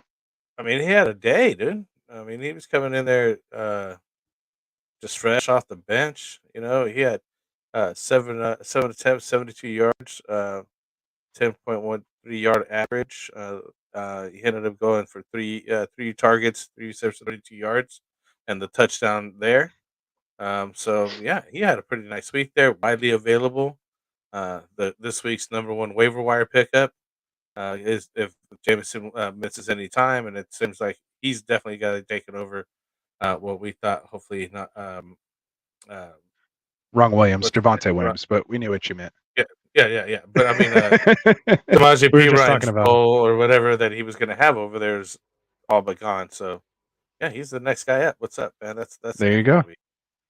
There you go. I'm gonna go CMC, man. How do you not give a guy with a career day, his first time I ever don't want to having talk about him 4 anymore. touchdowns? I'm gonna do it. He's RB1 overall, man. 45 points. He Yeah. scored more than even than Josh Allen at 44.5. So CMC came in at 45.2. So again, even outscored Josh Allen's 5 touchdown game there. So there we go. Ron said it must be scary to own him. He said all 3 of them CMC owned teams all won, according to Ray. Usually when you have a guy score 45, you hope it happens. You're gonna get a win. Yeah, you're gonna Absolutely. Ron's sitting here with the CMC hate as well. And again, Ron is an Eagles fan, so he's just like you. He's not going to say anything good about my Niners or the players. But he's saying it's just CMC always gets hurt, and San Francisco running back always gets hurt too. So he's saying it's a double whammy. Did he get hurt last year? No. Has he been hurt this year? No. He has 14 consecutive games with the touchdown, at least 1 touchdown. He went all his whole college career without being hurt. He had like a 16-month period where he had like 3 back-to-back injuries. And he got labeled the hurt. And you want to talk about being overreactive or being reactive here? He had a couple injuries, man. Like there's guys who've missed way more time. Nick Chubb has had crazy serious injuries, but you're saying go trade for him in Dynasty, but you don't want to touch CMC? Like, come on, Ron. We got to have some consistency here, man, with your takes. Got to have some consistency. Well, he here, says I'm my a 49ers fan too. You got to get the heck out of here, man. guy. Oh, I love it. I love it. So there we go. I just had to give him some shit for that. So there we go. So he said, did the 49ers running back get hurt last year? Mitchell is hurt all the time. And so is Mostert. But Mostert's actually kind of been healthy ever since he left left there. Yeah, so maybe it has something to do with San Francisco. Something in our water over there in the Bay, I guess. But yeah. So there we go, man. Absolutely. So let's move on here, and then we'll get to some more in the chat. Keep it coming, guys. As soon as we get done with this, we'll jump into the chat again. So if you have any questions, just stay tuned, and we'll get there. But our top performers for the wide receiver position. Go ahead, Frank. The wide receivers this week at number 4 is Justin. Number 5. I'm sorry. Number 5. Okay. Justin Jetta Jefferson there. At number 5, 23.5 points. Went 9 targets for 6 receptions, 85 yards, and 2 touchdowns doing Jetta things. Not a good game for them, but it worked out, right? Did they win? For him. No, they didn't. No, they didn't, right? Yeah. No, they didn't. But coming in at number 4, still hitting the numbers, Puka Nacua. Yeah. 26.8, final overtime in the game, 10 targets. He's the clean clincher, 9 receptions, 163 yards. Those yards are, monstrous. Game-winning numbers touchdowns too. Yeah, and finally gets his touchdown. Game ball, late for the meeting. The coach is trying to give him the game ball. He's not even in the locker room yet. I remember hearing that. That was funny. Yeah, I watched this video about it. I don't know how you don't like this kid, man. He seems so down to earth too, man. He seems just like a hustler, a baller. Even as a Niners fan, man, I respect this kid. I wish him nothing but the best, and I hope he and Cup could coexist over there. Not for my Niners, but just as a football fan in general. So they're gonna be fine. He's gonna be fine. Yeah, I hope so. I like the story. Help both of them. It's only gonna help both of them. Absolutely. The one that might hurt is Tutu. Tutu is just get less touches, but he's solid still. He's still cool. There you Nico go. Collins coming in number 3. Our guy over at Houston, 32.3 fantasy points, 9 targets, 7 receptions, 168 yards, and 2 TDs. They put it to Pittsburgh over there. So yeah, I don't even think he's playing like full snaps yet either. I'm gonna go check the snap percentages and I'll get back to you on that. But Yeah. go ahead, keep going. So we got Ed coming in at number 2, Stephon Diggs with an incredible get off of me run for the end zone. Yeah. Beats 2 tacklers, 33 points, 7 receptions, 7 targets, 6 receptions, 120 yards, and 3 TDs over there in the 48-20 Ooh. route of the Miami Dolphins there. So Buffalo was still definitely doing their thing, and Stephon Diggs was a big part of it. Um, coming in at number 1, uh, Arthur J. Brown here, going for Arthur 34 Juan points. Arthur Juan. I don't know, I just putting said it J. on him. 34-31 versus Washington. They got the final overtime win. 13 targets, 9 receptions, 175 yards, and 2 touchdowns. So that private conversation they had on the side of the bench there actually worked. So Squeaky wheel gets the grease. you're right. Really nice week here for these wide receivers. You get in the big game ball too. Gotta go Nico Collins, man. He's been my guy. He's been Classic Mike's guy. He's been a get right guy. All of us over here get right. We're all about Nico Collins, man. This offseason doing our drafts. So I got him in several places. As you know, in our main home league, racking up points over there for me. You felt the wrath of Nico Collins this week. He was part of that team that did you in. So have to give my game ball to Nico Collins. And the craziest part, like I said, 70% snaps week 1, 62% week 2, 66% week 3, 76% just here in week 4, and has a crazy game. Just to compare that, Tank Dell had 70% snaps this last week, had 61 the previous week, and 79 the week before. So Tank Dell actually outsnapped Nico Collins week 2. And then Robert Woods is sitting at 75, 86, 77, and 72% snaps, which again are all basically more than what Nico Collins is doing, and he's still producing. So I don't know if it's something about him not being able to block, maybe, or maybe he's running longer routes and getting winded. Maybe his conditioning is not all the way there. I don't know what it is. But he's still putting up numbers and needs to be up there more.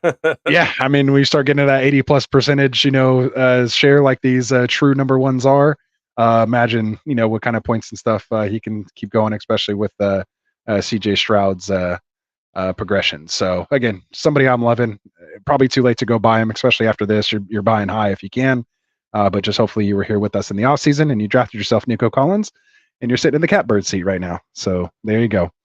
Who you giving your game ball to, or did you already say it? I was looking at the stats. Going with Puka Nacua here. Okay. Getting his first TD, getting that funky monkey off his back as he's been putting up incredible numbers without the touchdowns. So he finally got that, funky monkey off his back. It was just funny just seeing him getting the game ball for the game and not even being there. And he's just doing amazing things over there. Good for this guy. And I think it'll continue to do it, as we were just talking about when he comes back. Matthew Stafford's throwing the ball like crazy.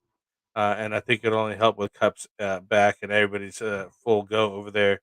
It'll be just, another, air show over there for the Rams.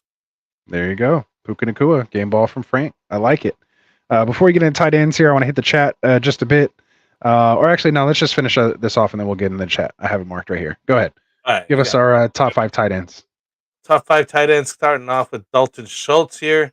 Finally, a showing here. Ends up going for 11.7 points over there with I think it was his name. Houston. But anyways, Houston. But he did get his 1 touchdown, I believe. You didn't put the stats up, or is it up below? No. Yeah, it's 1 down. 42 touchdown and his TD. So it's first of the season for him. He's finally getting involved in the offense over there. I think a lot of things are going on over there, Houston, with all the guys and the rookie quarterback. So good things to come from over there. I think they finally figured some things out. Number 4, Drew Ogletree. Interesting here. I have no idea who that even is. Yeah. I'm like, who's this guy? So, and this is why we do later great tight end. Just start one. Like, it doesn't matter. Just start a guy, Hey, that's how I found some guys. Sometimes you just got to look for who's starting somewhere, right? Yeah. 4 targets, 3 receptions, 48 yards, and a touchdown. That's good enough to get you number 4. He's literally like the 4th tight end on Indy. Like, there's more Cox, Grayson, and it's Drew Ogletree that gets the gets the touchdown Crazy, to get in the right? top Right? four. It's like, Yeah. what the hell? Ay. All right, go ahead. My John bad. Smith, another heavy touted guy, used to be, but he just never panned out. Ends up getting the number 3 spot at 12.5 points. Gets 6 targets, 6 receptions, 95 yards, just shy of either getting the 100 for the bonus if you do have that, or getting a touchdown would have been nice. But get 6 targets, 6 receptions is pretty decent numbers for a tight end. Uh, Number 2 tight end here, in Mark Andrews, which I like to see. He's one of my guys that I have at 22.5 points, 5 targets, 5 receptions, 80 yards, and 2 touchdowns. So always getting looked at in the end zone. Really like that about that guy. But the man of the hour, getting all the touches over there, Tennessee, Cole Kmet ends up coming in with 9 targets, 7 receptions, 85 yards, and 2 touchdowns, and then one attempt, 1 yard for 1 yard average. They're rushing. But yeah, I mean, the guy was For just getting, the Bears.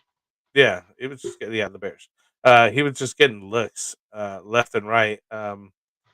And yeah, those Fields touchdowns was were actually really getting nice. it to him. He was wide open in one of them too, so it was just Yeah. like easy money. So yeah, definitely a waiver wire pickup of the week. I think he's not only widely available. Um, and I just want to say one thing: my guy Kelsey is not on the list. It's quite disappointing, and I hope Taylor Swift goes away from football. Leave that guy No, alone. we need all the eyes on football, man, that we can Tired of get. the Taylor So Swift situation. we'll We're going to take start it. a drinking game every time they show Taylor Swift. You're going to have to take a shot. So Ooh, let's go. let's do it. And who you giving your game ball out to? Oh, shoot, he's not even on here. Um, Shoot. You want me to go first? What do you think about Yeah, it? go first. Yeah, let me think about it because I was All right. thinking about. I thought you were going to go with the low hanging fruit there. Your guy, Mark Andrews, coming back on the scene, who you were waiting for to bounce back with this 2 touchdown game, and mainly wanted to give it to him as well because we have AS in here saying shout out to the channel. That Ford for Andrews trade was a hit. Thank you guys, everyone, like and subscribe. So we helped AS out last week, asking if he should trade Ford for Andrews. I think we told him to hurry up, go accept it, and come back. Yeah, exactly. So glad that worked out for you. They don't always work out like that, but when they do, we'll flash it on the screen. We appreciate you But coming still, in and you're always telling going to us, be man. So solid we and love it. improving in your tight end department, especially considering how flimsy it is as it is. You know what I mean? Exactly. So well done.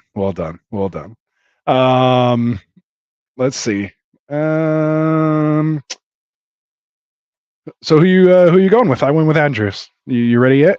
Well, I wanted to look up the numbers for somebody here. Make sure I had that correct because I don't want to just like, yeah, he did this, he did That's right. that. Well, while you do it, I'll But, take a question.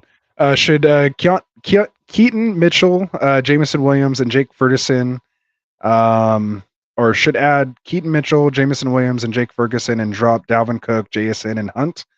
I would like to hold JSN possibly for later, but I think at this point you could probably trade him or drop him, especially with the Week 5 bye.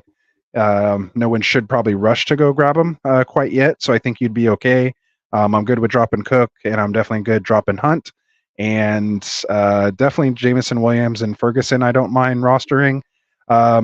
Mitchell, I want to see what happens with this Jonathan Taylor thing. I really think Baltimore should make a push for Jonathan Taylor there, and if that happens, there we go.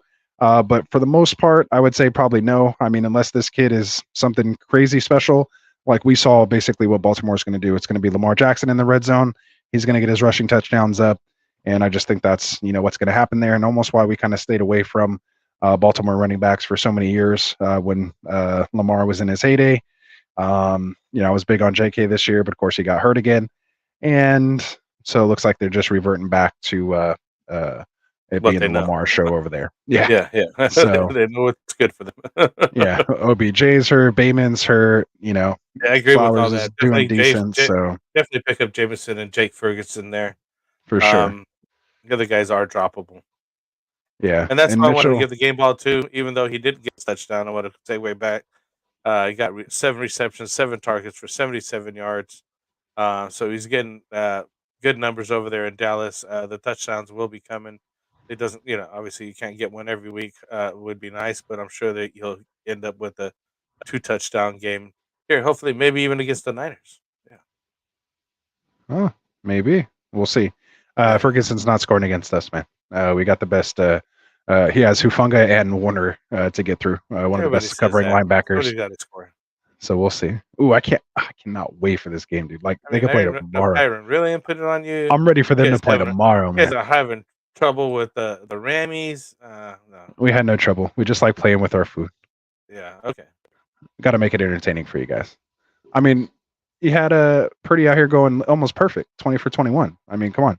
You got Christian McCaffrey scoring 4 touchdowns. Like, Ayuk going for 148 yards on Christian like 6 McCaffrey catches. He's making it easy on to making him look good. So We didn't even have to use Debo or Kittle. Like, they're just in saran wrap. Like, Debo is decoy Sanders this week. So then let him get healthy. Like, we don't need it again. Moving on. There we go. Moving on. So there it is. All right. So that wraps up our top performers. Yeah, I just got to come back to talking shit. That's ultimately what fantasy football is all about. So there we go, man. That's our top performers in our game balls this week. Just as a reminder, again, we have 4 teams on a bye this week: Cleveland Browns, Los Angeles Chargers, Seattle Seahawks, and Tampa Bay Buccaneers.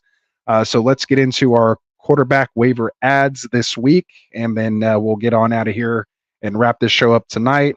So I just, how I do, I throw a bunch of them on there. I think this week, because of, waivers this time, not so much like, because someone got hurt or something like that. It's mainly because we have guys like Watson, Herbert, Geno, and not so much Baker probably. But these are guys you have to replace. So these are, kind of some people I'd be looking to get. Not necessarily spending a ton of fab. But, if you have if you're going to be bidding against people that are going to need a quarterback in your 1 QB leagues, then, these are some names that I would like to keep in mind. So I'm going to go with my first 2, if you don't mind, Frank. Okay. One of my, and I don't know if I put him 1 or 2, based on matchups. I got a couple guys, kind of based on matchups, but definitely the main name I'm looking for is CJ Stroud. Again, he came in as quarterback 9 this week. His week 5 opponent, he's going against Atlanta, who's number 18 in points allowed to the QB position. They're allowing 20.5 fantasy points per game to the quarterback position. So I think he's a viable start this week. If you have like Herbert or Watson or somebody or Geno, definitely think Stroud is a pickup. I think he's a pickup just anyway, as a potential starting quarterback, depending on, kind of who you have. And someone I'd like to maybe stash if you have a spot to do it. I'm not a big fan of holding 2 QBs, but with guys like Carr and, these guys kind of getting hurt, Jimmy G, CJ Stroud, hopefully you picked him up this last week and threw him in there with a good game against a good defense in Pittsburgh. So a lot of their injuries are on the offensive side. So again, nice to see CJ Stroud. I have him as one of my top waiver wire ads at the quarterback position. Another one who I think might be okay would be Josh Dobbs. Again, he just scored 27.4 points against my San Francisco Niners, going 28 for 41 for 265 and 2 touchdowns. He had another 12 rushing attempts for 48 yards on the ground, so has a little bit of a rushing floor as well. He plays Cincinnati next, again going up against Joe Burrow, and that team hasn't looked great. Cincinnati's 15th in points allowed to the quarterback position, allowing 21.2 fantasy points per game. So, nice shot of getting over 20 points from that quarterback position if you want to try out Josh Dobbs. I would say the next one I have would be Matt Stafford. He is a little hobbled right now, of course, with that hip flexor.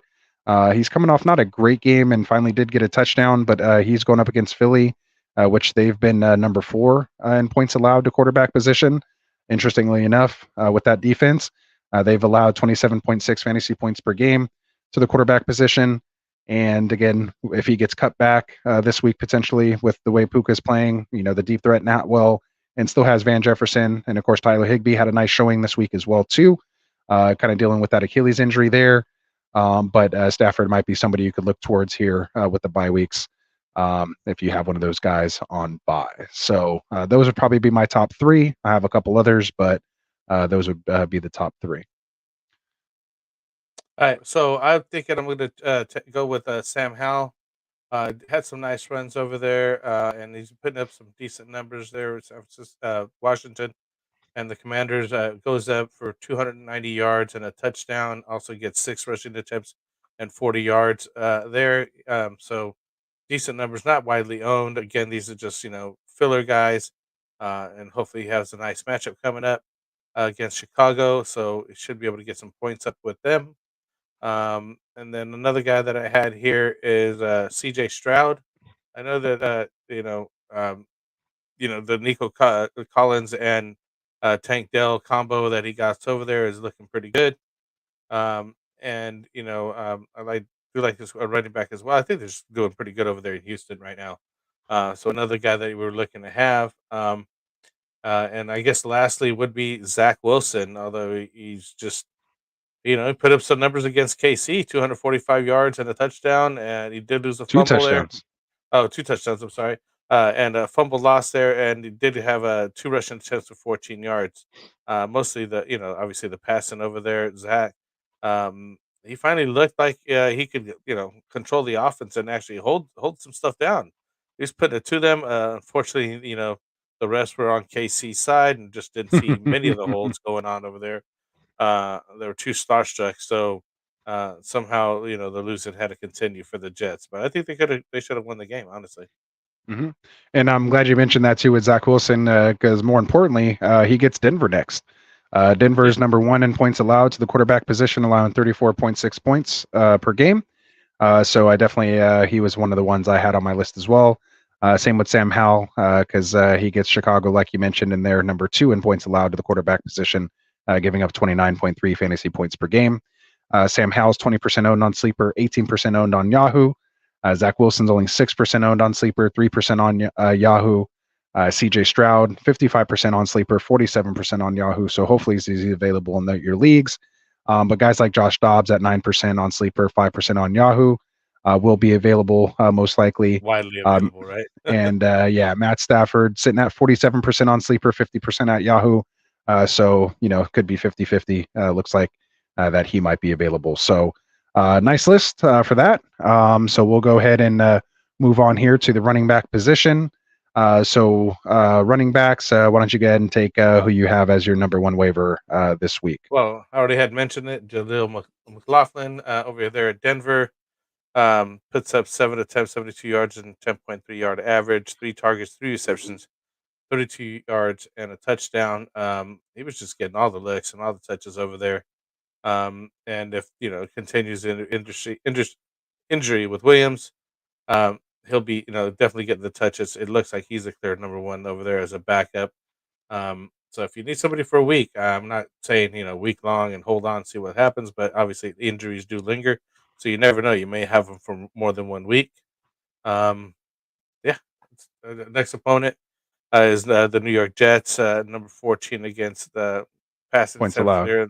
Yeah. Points allowed to the running backs position at 19.8 fantasy points. So not a bad matchup against the Patriots there. Yeah. So the Jets. I'm sorry, the Jets there. Absolutely. And it looks like Pacheco scored 23.3 points against them in week 4. You had Tony Pollard score 14.4 against these Jets in week 2. James Cook only scored 8.3 points in week 1. And the Zeke scored 9.2 and Ramondre scored 6.7 in week 3.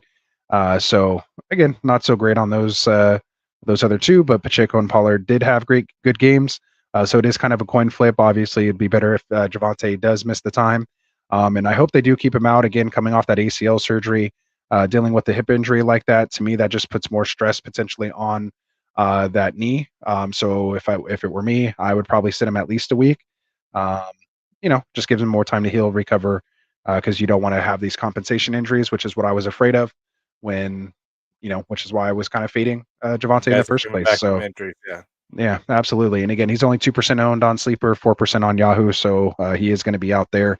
He's not like an unload your budget type guy, because again, we don't know how long or even if he will start, but I just think he's a nice guy to have on the bench. Like I said, instead of Pirine. So I would definitely drop Pirine for him. That's me. So we'll move on here. Running back that I have on my list here is Jalen Warren. He's still sitting out there in 62% of leagues on Sleeper, 55% on Yahoo. I think he's outscored Najee the last 2 weeks. He did have 8 carries for 29 yards, mainly more so in half and full PPR, where he's getting that recognition. 6 catches on 6 targets, only 26 yards, only 8.5 points this last week, but just somebody I want to have on my bench. And when I looked up his roster percentage and saw it was under the 65% threshold, I wanted to make sure I mentioned him again because he should be well more owned than that. He could be taking over for Najee. We're kind of seeing it. He looks more explosive in that offense, and especially with all their injuries, with that offense, potentially not being able to hang in there, it'll probably be a negative game script, which means Warren should get more usage. So again, just someone I'd like to have on my bench. Next week they do get Baltimore. They are 20th in points allowed against the running back position, allowing 15.2 fantasy points per game. So it is a tough matchup, but Zach Moss was able to get 21.5 points against them in week 3. Joe Mixon was able to get 11.5 points against them in week 2. Jerome Ford was able to get 7 half PPR points against them in week 4. And Damian Pierce only had 5.7 points against them in week 1. But definitely, again, could go either way. Maybe a flex start, or if you have multiple flex spots. Just more importantly, I think he should be at least on your bench right now. So Jalen Warren. You have anybody else on your list? I got one more running back here. No, go ahead. All right. So the next running back I have to add this week, Chuba Hubbard. I had a couple guys in the chat mention it earlier in there. He's only 32% owned on Sleeper, 25% owned on Yahoo. Miles Sanders has been kind of limited with that groin injury. Looked like it kind of flared up this past week, which is why he kind of missed practice, but ultimately was active. Got usage, but just wasn't very effective. Didn't look like himself. Looked like Chuba when the game kind of got out of hand or was close. Not out of hand. It was only a 13-21 game, but he just seemed to be on the field more than Sanders was. 14 carries, only 41 yards, 2.9 yard average. Did have 2 targets, 2 receptions for 12 yards. Just if this thing does linger with Sanders, it looks like he's going to be the next guy up. So could be that potential guy you can get off the wire. Their next, so their next opponent is Detroit. They're 28th in points allowed to the running back position, so pretty stout rushing defense there. Only allowing 12.4 fantasy points per game. However, they did give up 17.9 to Ken Walker. But Pacheco, Bijan, and Aaron Jones and Dillon were all held under 8 half-point PPR points in their game. So, just someone else to keep in mind. Anybody else you got at running back? Nah, there's not really. Other than that, it's just handcuff guys. After this, there's really not much out there, honestly. I don't think, and I think, like you're saying, you were mentioning Jalen Warren, which I think will be mostly covered. Chuba Hubbard, he's got partial numbers on him, but there's really not much to be had out there. Everybody's either filled up or just get your handcuffs. Right. So there you go. So let's move on to the wide receiver position. One of the wide receivers I have, we mentioned him earlier, coming off suspension here, Jamison Williams, Detroit wide receiver, 53% owned on Sleeper, 30% on Yahoo. Doesn't have any points or anything this year, obviously being suspended, but definitely somebody, if he's available in your league, you'd want to put on your bench and see what happens. The upside with him could be great. Or he could be like a poor man's Gabe Davis. Like we don't know what might happen with him, but definitely one of those lotto tickets that I'd rather have. So if you haven't grabbed him already, I think we did mention him last week or the week before, or we were going to start mentioning him now because originally it was supposed to be a 6-week suspension, but because of the new gambling deal that the NFL came out with, NFLPA got everybody's suspensions reduced now that it's legal, I guess, in a partial type way. I didn't read all into it, but either way, it made these guys available. So yeah, they're not worried about the end result anymore. The end result is a slot machine now. That's an NFL slot machine. Oh geez. So there you go. So they're making money off it now, so they can't be suspending guys and making money, talking out of both sides of their mouth. So, so there we go. Another big name, probably the number 2 name on the waiver wire this week. Again, and like Ron said, I think he said it in here somewhere. Just not a great week for waivers, which is kind of a good thing. That means not too many crazy injuries, that happen. So I'll definitely take I think from this point slow forward, it's waiver only week. going to be guys being injured that you're going to get another guy pop off. I don't Yeah, see. well, We've been waiting on some guy to like develop or whatever anymore. I think all the other starters have been decided upon. You know what I mean? yeah. He said this is a bad waiver week and definitely save your fab. So yeah, these are guys you prefer to just add off waivers. If you don't have open free agency after waivers run, you might have to put a small bid in for them. But I'm probably not spending any more than like $5 max, on any of these guys, except for maybe Jameson. I might go 10 to 12, bucks out of $100 budget, just because of the potential there and the offense he's coming into. Other than that, I'm not, again, like he said, we're not emptying our fab pockets there. So well said. Well said. Gabe Davis is a poor man's Gabe Davis. Well said, Ron. Well said. That was a good one. That was good. That made me laugh. So Michael Wilson, man, Arizona wide receiver, came in as your wide receiver 6. Just missed out on our top performers list. Came in at 21 or 23.1 points this week. Only 6% owned on Sleeper, 2% on Yahoo. Had 7 catches, 7 targets for 76 yards and 2 touchdowns against my Niners. And get Cincinnati next. Like we mentioned, they're 20th in points allowed to the wide receiver position, giving up 26.4 fantasy points per game. Now, when it comes to like wide receiver and running back, when I'm mentioning these points allowed per game, that's to all the wide receivers total. So that's why I'm kind of breaking it down for you guys to give you an idea of what some of the other wide receivers against this defense have scored. So Tutu Atwell scored 15.2 points week 3 against the Cincinnati defense. Nelson Aguilar scored 14.8 half PPR points against Cincinnati in week 2.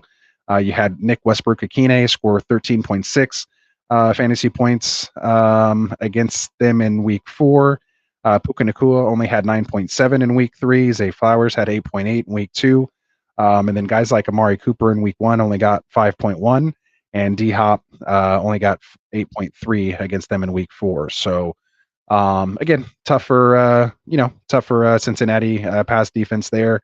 They do have a good pass rush. So Michael Wilson, again, not emptying my fab budget or anything, maybe $1 or $2 or maybe even a $0 bid to, grab him if you need some help at wide receiver or need someone to fill in this week on a bye. Maybe you can throw him in and he can have a little repeat performance. Maybe not 2 touchdowns, but maybe like 40 yards and a touchdown would be good. So there we go. You have anybody else here? Just the guy that we mentioned last week. Just Jaden Reed over there at Green Bay. Even though Watson's coming back and Dobbs is still kind of, I don't know what's going on. He's doing pretty good, but I just still like Jaden Reed. I think he could have some potential over there at Green Bay. I like Jordan Love doing this thing. But I do have to close out the show here, so send your message here. Oh yeah, no, I just saw that. Yeah, if you have to go, I can finish it off. It's all good. I got some more, little bit more work to do. It's getting late already. All right, guys, have a good night. I appreciate you guys being on here with us. Please do like and subscribe. Anthony will finish out the show here. We've got a couple more minutes to go, a couple more things to talk about. But yeah, let us know if we have any other overreactions going on. Have a good night, absolutely. Guys. Appreciate you, Frank. Take care, brother. Right. Later. All right, guys. I guess it's just you and me now, but we'll get through it here. We'll finish up our wide receivers. Another wide receiver I'd keep my eye out here for waivers is going to be Romeo Dobbs, 62% owned on Sleeper, 54% on Yahoo, coming off a 13 target, 9 reception game. That's with Christian Watson coming back. I'm sure he'll gain more targets as he gets healthier coming off that hamstring. But Dobbs looks like he's kind of here to stay. He was the wide receiver 14 this week in half PPR, scoring 14 points even. His next opponent going up against this Las Vegas Raiders defense, who's given up the 12th most points allowed to the wide receiver position at 30.2 fantasy points per game. Guys like Gabe Davis, who we're just talking about, 18.2 points against them in week 2. Steph Diggs went for 10.2 against them in week 2 as well. Keenan Allen went for 10.7 in week 4. Cortland Sutton, not Carlos, but Cortland, went for 11.2 points in week 1. That was with no Jerry Jeudy. Then you had guys like Calvin Austin in week 3 going 14.2 points against them. And you had George Pickens also in week 3 going for 9.5 points in that game. So Las Vegas will give up points to that wide receiver position. Definitely an opportunity to get Dobbs in there as a potential start this week if you need somebody to fill off waivers or to fill for bye weeks. And it looks like he's out there in a good portion of leagues, mostly owned, but could be out there in your league. So go grab him if you can. The last name I'm going to mention here is going to be Terrace Marshall of Carolina wide receiver. He came in as the wide receiver 32, didn't have a great week, 10.1 points. He is 58% owned on Sleeper, only 1% on Yahoo. 10 targets, 9 catches, 56 yards. I think anybody who gets 10 targets should be on your radar. Obviously, Mingo's dealing with his injury there and wasn't doing that great. I think Marshall was kind of working himself back from an injury as well right before Mingo kind of went out. So he's forced into action here. Next, they get Detroit, who's given up the 18th most points allowed to the wide receiver position at 26.8. Gave up 21.9 points to Tyler Lockett in week 2, 10.5 to DK Metcalf also in week 2, 14 points to Romeo Dobbs last week that I just mentioned, 10.1 points to Rashee Rice in week 1, and Christian Watson also had 9.5. He scored that touchdown in week 4 against this Detroit defense as well. So he could be a sneaky start if Mingo's still out, him and Thielen there. Bryce hasn't looked great, but again, 10 targets, 9 catches, only 56 yards. You add a touchdown to that, could have a really good night. So there you go. So that wraps up my wide receivers. As far as tight ends, the only one I really kind of mentioned, you got Jake Ferguson, those type of guys out there. Really anybody who's kind of out there, you can kind of throw them in there. But Jonnu Smith, man, the Atlanta tight end too. Obviously, we know Kyle Pitts is there, but he was the tight end 3 this week, scoring 12.5 points like we mentioned earlier. Only 2% owned in Sleeper, 1% on Yahoo. Another 6 catches, 6 targets for 95 yards this week. He played 55% of the snaps. Week 4, Pitts played 70%, and outscored him. Jonnu had 6 targets. Pitts only had 5. Week 3, Jonnu scored 6.2 points. Pitts also scored 6.2 points. Jonnu played 72% of the snaps. Pitts played 78% of the snaps. Jonnu had 8 targets. Pitts had 9. And then going back to week 2, Jonnu had 6.7 points, and Kyle Pitts only had 2.5 points. He played 67% of the snaps in week 2 versus Kyle Pitts is 64% of the snaps in week 2, and he out-targeted him 6-4 as well. So Pitts, again, to me is droppable at this point. Just you might want to take a shot at Jonnu if you're looking for somebody, at the tight end position. So several guys out there, a couple ones that Frank had mentioned, Luke Musgrave, Dalton Schultz, and Logan Thomas, as well as Jake Ferguson, if he's out there. I don't have their percentages and stuff like that, but just names to keep an eye out for. And I forgot to change all the banners to my wide receiver waiver ads and then my tight end waiver ads. So that's going to mess up my timestamps, but I'll fix that later. So sorry about that, guys. But we'll get to it. So let me see. I have Alpha Acer here. He says trade in 14 team PPR Waddle Montgomery for Najee, Pacheco, and Hollywood. I'll take the Waddle and Montgomery side there. And let's see. So everyone's just kind of going off in here. That might be it. We got Ray Gamer saying have a good night to Frank. So there you go. Maybe Frank's still listening while he's working. We have Chief Chef. Ooh, I can't read that. I'll just call you Chef. What's up, Chef? Says he traded Waller, Richardson, and Barkley for Hurts, Andrews, and Brees. How we feeling about that? Kind of traded in a Hurt Barkley for a Hurt Brees on a worse offense. The offenses are kind of both just as bad. Hertz is definitely an upgrade, I think, over Richardson, although they're kind of a wash. And then Waller over Andrews. So yeah, if you got Hertz, Andrews, Brees, you made out on that one. So there you go. So definite come up there. Yeah, he also said he also traded Michael Thomas and Mostert for Pierce and Pittman. I don't mind the Pierce and Pittman side. You're getting younger players there. So I like that, especially, coming into the second half of the season. So there we go. Ron's agreeing there, saying very good trades. I definitely agree. We have Ray Gamer saying planning on trading Moss, Pierce, and Watson for Waddle. By the way, Moss, Pierce, and Watson for Waddle. I think that's too much to give up, but yeah, I don't know. Ron said his guess is Shea, Finn, Abby. Shea, Finn, Abby. Could be. If you have to give us an explanation on that one, Chef. So let us know. We have Mark COD makes COD great again. Back. What's up, man? How's it going? He says, where do you rank Richardson rest of the season? I'd say he's top 10. Could potentially squeeze into like top 7 or 8, just with his rushing upside, his passing ability, throwing for 200 plus yards, coming off a concussion is promising. A little better than what Fields did, kind of his rookie year, so to speak. So in my opinion, he's definitely going to be top 10 for sure, top 12. He should be pretty much an every week starter if he's healthy. You can have him in your lineup. I'm definitely starting him over guys like Burrow right now. I'm starting him over Dak. I'm starting him over probably Trevor Lawrence at the moment until I see Trevor bounce back a little bit. I definitely would rather throw Richardson in there and give me some other guys maybe you're thinking of to put him in there over Kirk Cousins. Probably, just because you never know what you're going to get out of Kirk Cousins. So I definitely start him over him. Not starting him over the trio of Mahomes, Hurts, Allen, and Lamar. Still probably have ahead of him, but they're pretty close together there. So I mean, maybe he could sneak in the top 5. Herbert I have ahead of him. I feel more comfortable with Herbert. So like maybe 6 or 7 at best, but probably no worse than 10. I don't think I can name 10 guys I'd rather start ahead of Richardson.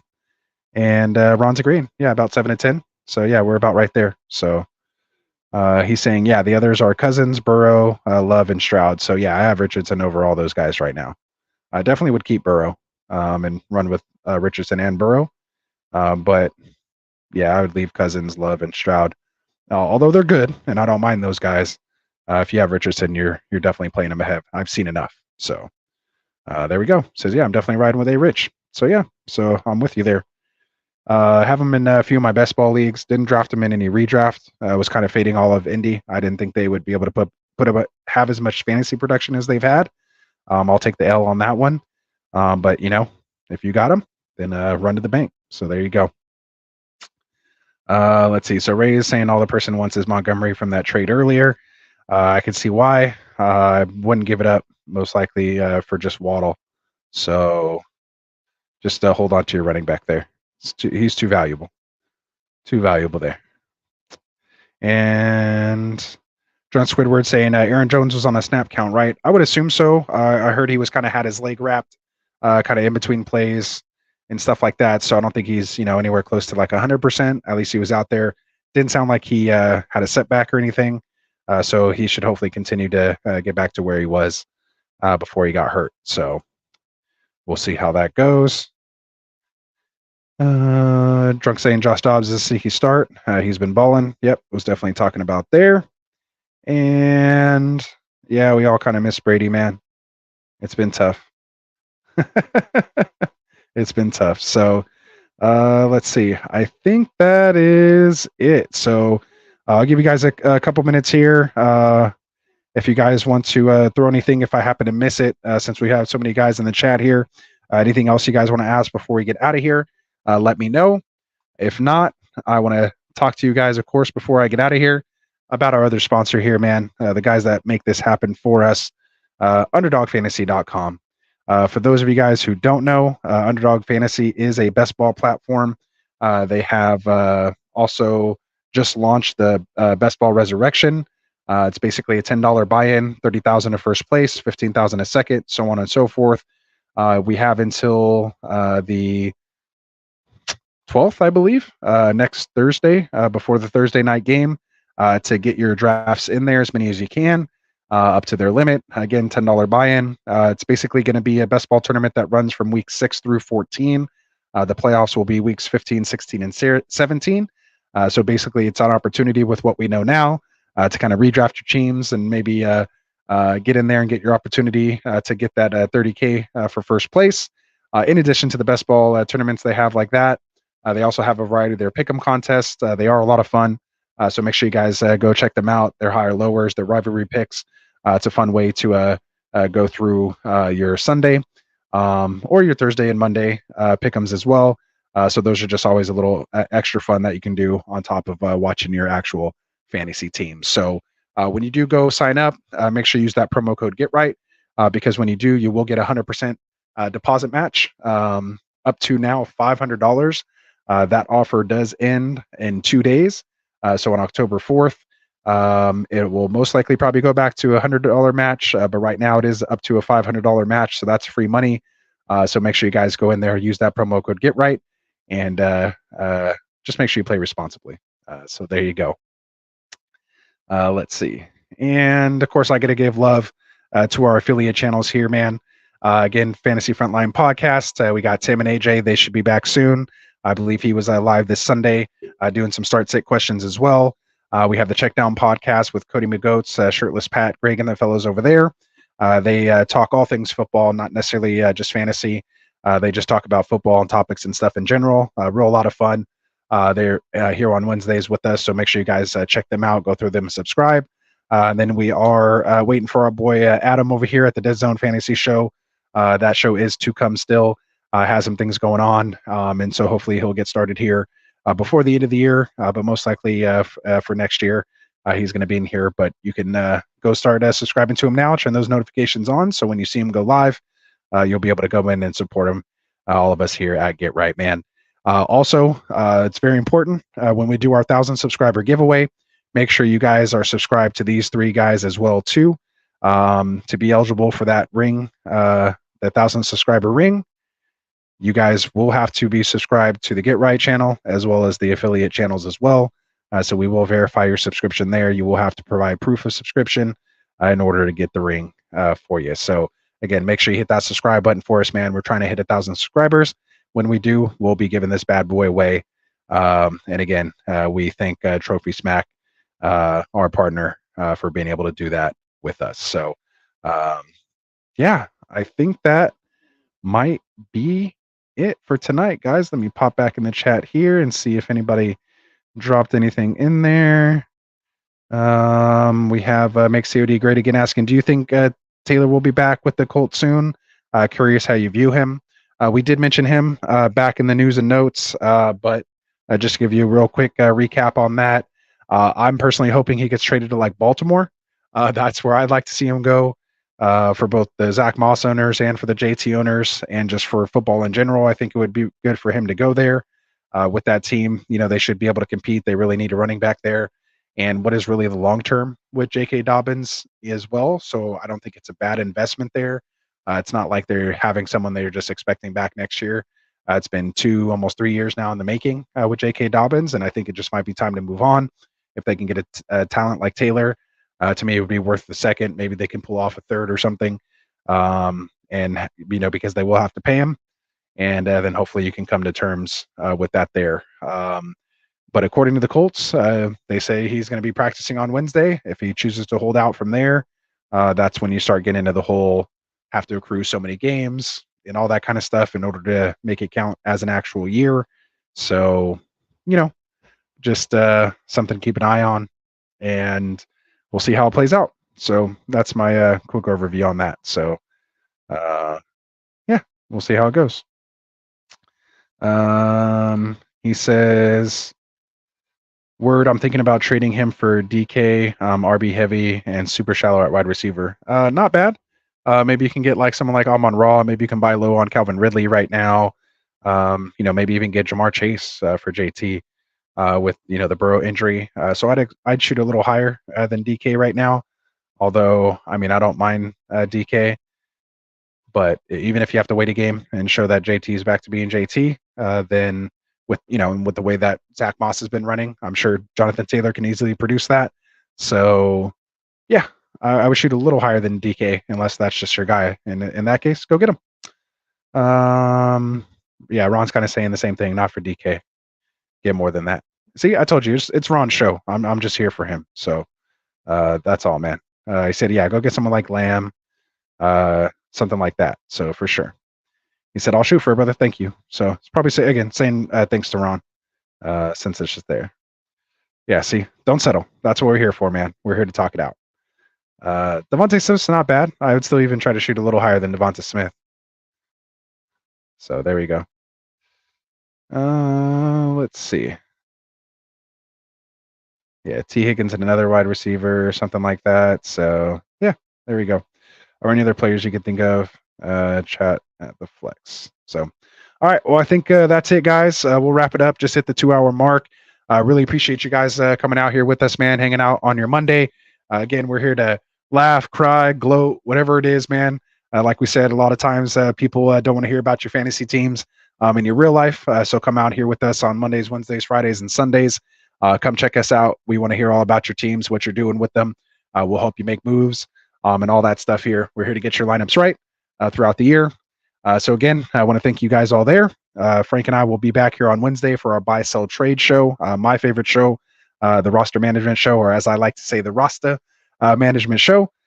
So we will be back here. I will eventually try to get the guys to allow me to actually make that the title of the video.